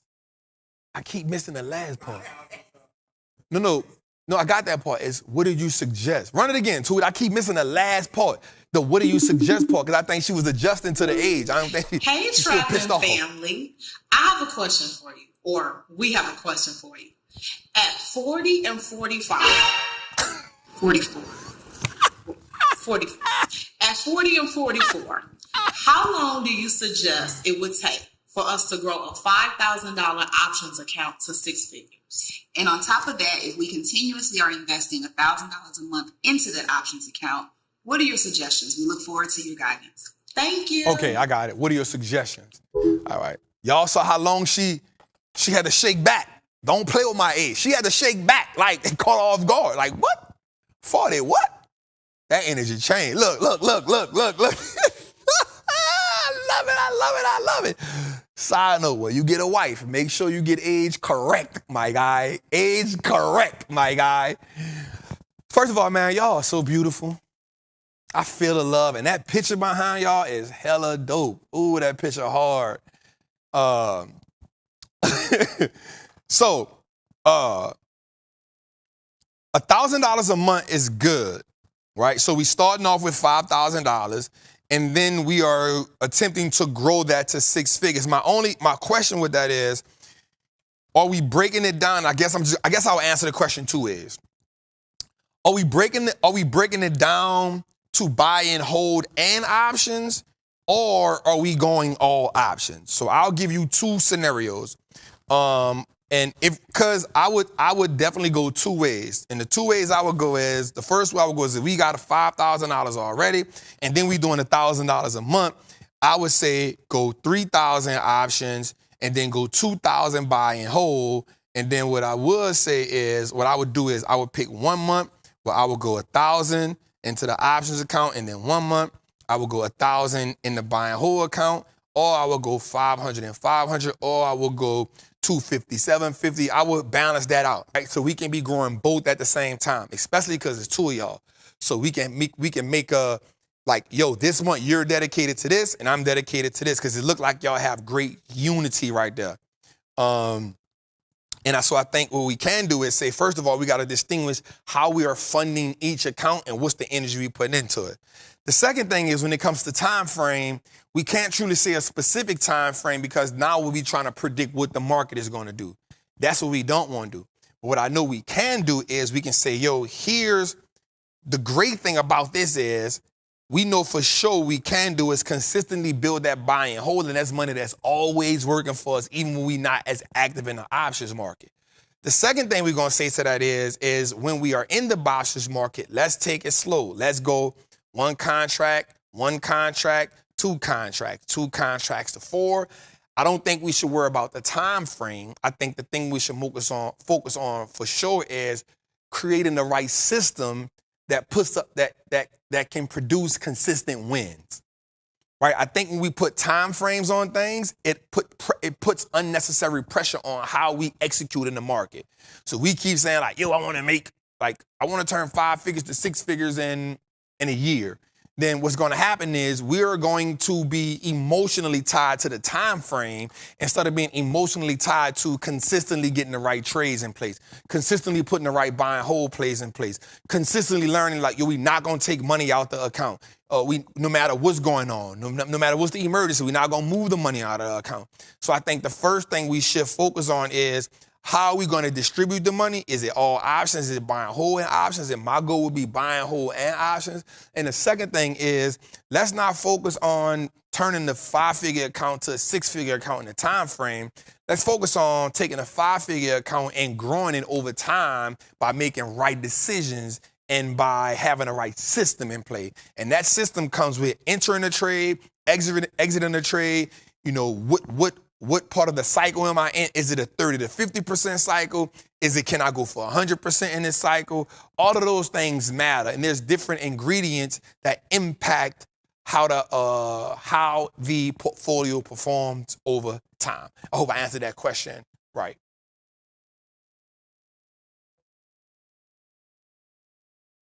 No. They're using one account, so it'd be one option until you get enough to do two options. You know what I'm saying? And meaning in one contract. Meaning, like, that's a great question. So, like, if I'm in one play, my next play should be one contract. Again, it shouldn't be two. And then the next play should then be two contracts in the same play. Or it can be 1 and 1, meaning two different plays. That should be the play. So it's either two contracts in one, or it's let me take profit from here and then go 1 and 1. So now I got two plays playing for me. And again, that's part of understanding the system. So that's why it's more important for us to say, how do I scale the account having the right system instead of how I scale the account in this amount of time? Like, my goal was, how do I create $5 and then $10 million as an account? It never was, how do I turn 400,000 to 10 million in 2 years? That was never the goal. The goal was, how do I turn this into a 10 million account? Which means when the market gives me an opportunity, I'm all in on the opportunity. When it's time for me to sit on my hands, I'm going to sit on my hands, because I can't distinguish what the market's going to do. I can only distinguish how do I break down the information once the market gives it to me. God damn. Let's go, Jose. Golly. Sheesh. Hi, Jose and Trapp. Thanks for taking my question. I actually have two. The first one is, how would you recommend a newbie like me to go ahead and get my feet wet, go ahead and jump in? I need to assess myself to make sure I'm ready, but how would you recommend that? I've taken almost all of your courses that you have, and I'm almost finished with the options course now. So should I start with one contract, two contracts, a buy and hold, a hybrid? How would you recommend that I would kind of jump in there to get my feet wet? That's number one. Number two is, since quad witching is right around the corner, should I be a little more conservative right now? With that being said, I do understand that events are important, but in your experience, have you found that quad witching carried more value than events? Thank you. Anything you can offer is, as always, extremely valuable and appreciative. Thank you. First of all, that was that warm hug. Second of all, you are so beautiful. Third of all, that hairdo is popping. Let's just give that. First of all, the warm hug is there. Second of all, skin is beautiful. Eyebrows on point, okay? Third of all, that hair is popping. I love what's going on right there in that picture. I love everything that's going on in that right now. All right, so newbie, kind of, we gonna do two things with this question. One, we gonna carry over from what we just said, but then we're gonna add a little more detail because she added quad winching in there. As a newbie, as someone who's getting in the game, one, you're in the right place because you're in the right community. So what I would do is use a hybrid. And the reason why I say use it as a hybrid account is because, one, because you're in the Patreon, you're getting lottery picks that I'm breaking down and giving you buy-in points for based on what would Trap do. The reason why that's amazing is because now you can just create a watch list of which companies fit what you got going on. And now you can say, okay, bet, like, here's the companies that fit what I got going on. Here is the idea of the pricing points I want to put. Let me take 5 of these companies, or let me take these 5 companies that we got in here, plus, 3 to 5 companies that I like that's on the market. Let me decide which ones are going to be in my top 3. And once you do that, you say, okay, cool, I can work here. I think next thing you do is you look at some of the plays that's going on in the options class, and you say, in the option plays, you say, yo, I'm taking the master class. I'm in the group. Let me see the plays that Trap is putting in there. And once he puts these prices in here, the strike prices that he going with, the price he paid for them, do they coincide with the course so I can now see a parallel between the two? Now I'm using words. I'm spelling. I'm using words. I'm counting. I'm on fire right now, right? So let me see, are they parallel? Are they congruent? Oh, my God. Now they're congruent, right? And now once I understand the plays that go along with the option masterclass. Now I'm getting familiar with, I'm identifying this is how his brain is working once he's making these plays. Now what happens is you say, okay, bet, there's a couple buy and hold plays that fit. Let me get some money here. Okay, now I've watched him do a couple plays. I've talked to the people in the community to do a couple plays. Now I'm ready to take my first play. That's how you begin. Quawention question is amazing because what we do know is the history doesn't always repeat itself, but it does sometime rhyme. So what that essentially tells us is we may have an opportunity between now and September to do a couple things. One, get in a buy and hold play. And two, if the situation presents itself and I see Trap tell me, yo, this is on discount, this may be the time for me to get in my first option play. My first option play. I hope I answered that for you, Queen. Let's go. Hey, Trap, it's me again. It's Jazz. So my question is, you said there's the ABCs that you gave to your baby girl. I want to know what them ABCs is. I try to do it by myself. Some of them letters have me caught up. The people need to know. We want to pass it on to our generations as well. So I got my trapper tie, dropped them ABCs. Thank you. Jose, what Jose be doing here? Jose just be up here putting hugs everywhere. You get a hug, you get a hug, you get a hug. Bro, this is amazing. Oh, she asked the ABCs. I think she DM'd me and asked me that question too. I think she did DM me and ask me that question.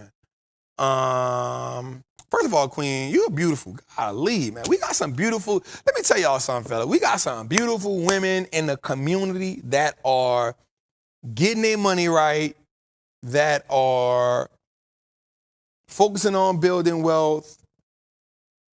So that's phenomenal.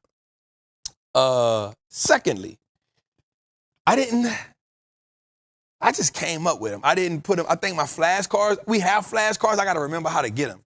So we do have flashcards.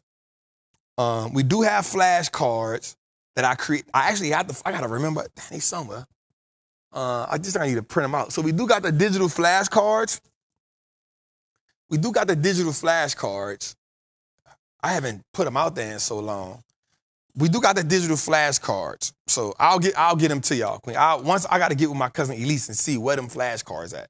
And once I get the file for that, we'll start making them available. I got to get with Elise and figure how we get those flashcards. But those flashcards are important because that's how I started teaching my baby girl her ABCs. And it worked. And I think that's important. But I'll give you a cheat code. Man, just create your own. You know what I'm saying? Don't wait on me. Just create your own. That's all I did. I just created my own. Just went to looking for words that A is for asset, B is for bank, C is for credit, E is for equity. You know what I'm saying? D is for financial. G is for good debt, gains. You know what I'm saying? H is for, I don't know, you come up with them, house. You know what I'm saying? You don't need, the flashcards are a part of the $27 deal. Okay, so the flashcards are a part of the $27 deal. So all you got to do is go on my page and comment interested. Go on my Instagram page and comment interested, and you'll get them. There you go. I forgot. Man, anyway, so there we go, man. Man, listen, that was amazing, man. So let's close out, man. That was the last one, right? That was the last one, Tootie? Yep. Man, listen, we had an amazing show tonight, man. I think tonight was so amazing. I think that, we are essentially moving the needle, the proverbial financial needle in people's lives. Our goal each and every week is to cause transformation. And that's what we want to do here. This like our financial church. You know what I'm saying? This is our financial ministry. And so we appreciate everybody that put super chats because, we don't come for it. That's why we try to shout everybody out. But we appreciate y'all for being here for 3 hours and 10 minutes. And we go through the ups and downs. We laugh, we joke, we have fun. It is what it is. And I ain't never been afraid to make a mistake, man.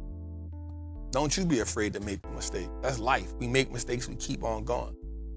Told y'all, man, I don't point out the log, the splint in somebody else's eye and leave the log in my own. I actually lead with the log that's in my eye. I lead with it. And so that's what I want y'all to do moving forward, man. As we get on a journey to becoming better financially, let's not just become better financially, let's just become better people. Like, that's what I want, man. Like, in my mind and in my goal, my vision is if you're a part of the Trapper community, like, you just become better people. You become a better steward of your money, you become a better steward of your time, you become a better steward of your favor, you become a better steward of your love, you become a better steward of your information, you become a better steward of how you put your energy out there. You just become a better steward. You just become a better steward, man. And that's what this all of. All that is part of the incubation of waiting.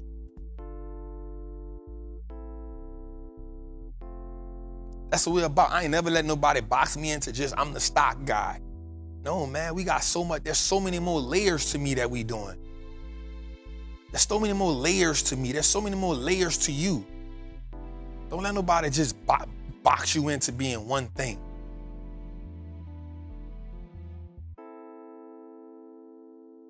You know what I'm saying? So, I love y'all. I ain't gonna keep y'all long. We 3 hours in, man. Tootie ready to go. Look how you cut the music off. This nigga, man.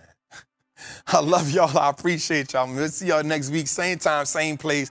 Let's hit our goal of 5,000 people in the chat. We apologize for the lag, but that we had nothing to do with it. Like, we was on it. Tootie was on it. Brand was on it. Jose was on it. Our internet said good. That was definitely out of our hands. So we apologize for that. But moving forward, man, make sure you go to the Wallstreet Trapper YouTube. Man, we've been dropping some dope content over there. Let's get that up. Go over there right now, man. Like as many as you can over there. Right? Go like as many as you can. Go look at them for a couple minutes. Like as many. And on this one, that's how y'all support, just giving us that watch time. Let Jose feel like his hard work is paying off. I love y'all. I appreciate y'all even further. Make sure that you go get your Trapper apparel. Make sure you get your Trapper apparel. You know, make George earn the money that he robbing me out of. What am I missing, Jose? Oh, dang, Jose, I forgot to do this, bruh. I forgot to we got an Independence Day sale. I mean, a Labor Day sale. Dang. Before y'all leave, I'm about to send it. Can you drop it in the chat? Before y'all leave, I'm about to give y'all something right quick. Man, my bad, Jose. I forgot we had that. We doing an Independence Day sale, y'all. I mean, a Labor, why I keep saying Independence Day about my birthday? We doing a Labor Day sale, y'all. It's amazing. I'm about to get to Jose. He gonna put it in the chat. My bad, I was so locked in on teaching y'all. So we got the Labor Day sale right quick. Jose, put that in the chat right quick. We got the Labor Day sale going on. Take advantage of it. It's gonna be crazy. It ain't lasting long. It's not gonna be here by next week. Take advantage of that. We got a Labor Day sale. Check it out. Labor Day sale. Jose, you got it? Yep, let's put it in the chat. So check that out too. To let that run for a little bit. Yep, we do have a Labor Day sale. My bad, I apologize, y'all. I apologize for that. So that's gonna be crazy. Yep, Jose, you sent it to Tori? Tori, so cold-blooded. Huh? Yeah, it's coming through. Oh, yeah. So, man, definitely check that out. We got the Labor Day sale. I forgot to tell y'all about that. We had the Labor, I thought about the last minute, man. So definitely get that Labor Day sale. You know, we're gonna run that for a little minute to make sure y'all good. You know, we always try to give y'all opportunity to take advantage of being in the market, man. Definitely come join Trappers Anonymous if you want to learn about just how to be a great fundamental investor. Shout out to Lieutenant Casey, my guy up in here. You know, he one of my big dog lieutenants in that Trappers Anonymous. You know, he got a book club Thursday nights. They call it the Fight Club because they be in that thing going crazy. They be chopping up books like ASAP. They be just devouring books up in there, bro. That's why I got to keep reading because they on me. They on my tail. You know what I'm saying? He already called himself a moatologist. I'm like, I got to go make sure he don't pass me up so I can keep learning. You feel me? So he be going crazy. So, you know, if you want to get into the fundamental investing game, come join Trappers Anonymous. If you want to learn more about just getting plays and stuff, get into the Patreon group. Other than that, man, make sure you like, make sure you subscribe to all the channels, and make sure you go to the Apple, YouTube, or Google and download that so Jose can feel like his hard work is paying off, man. It's your boy, the Wall Street Trap, man. I love y'all. I appreciate y'all. I'll catch y'all next week, man. Good night.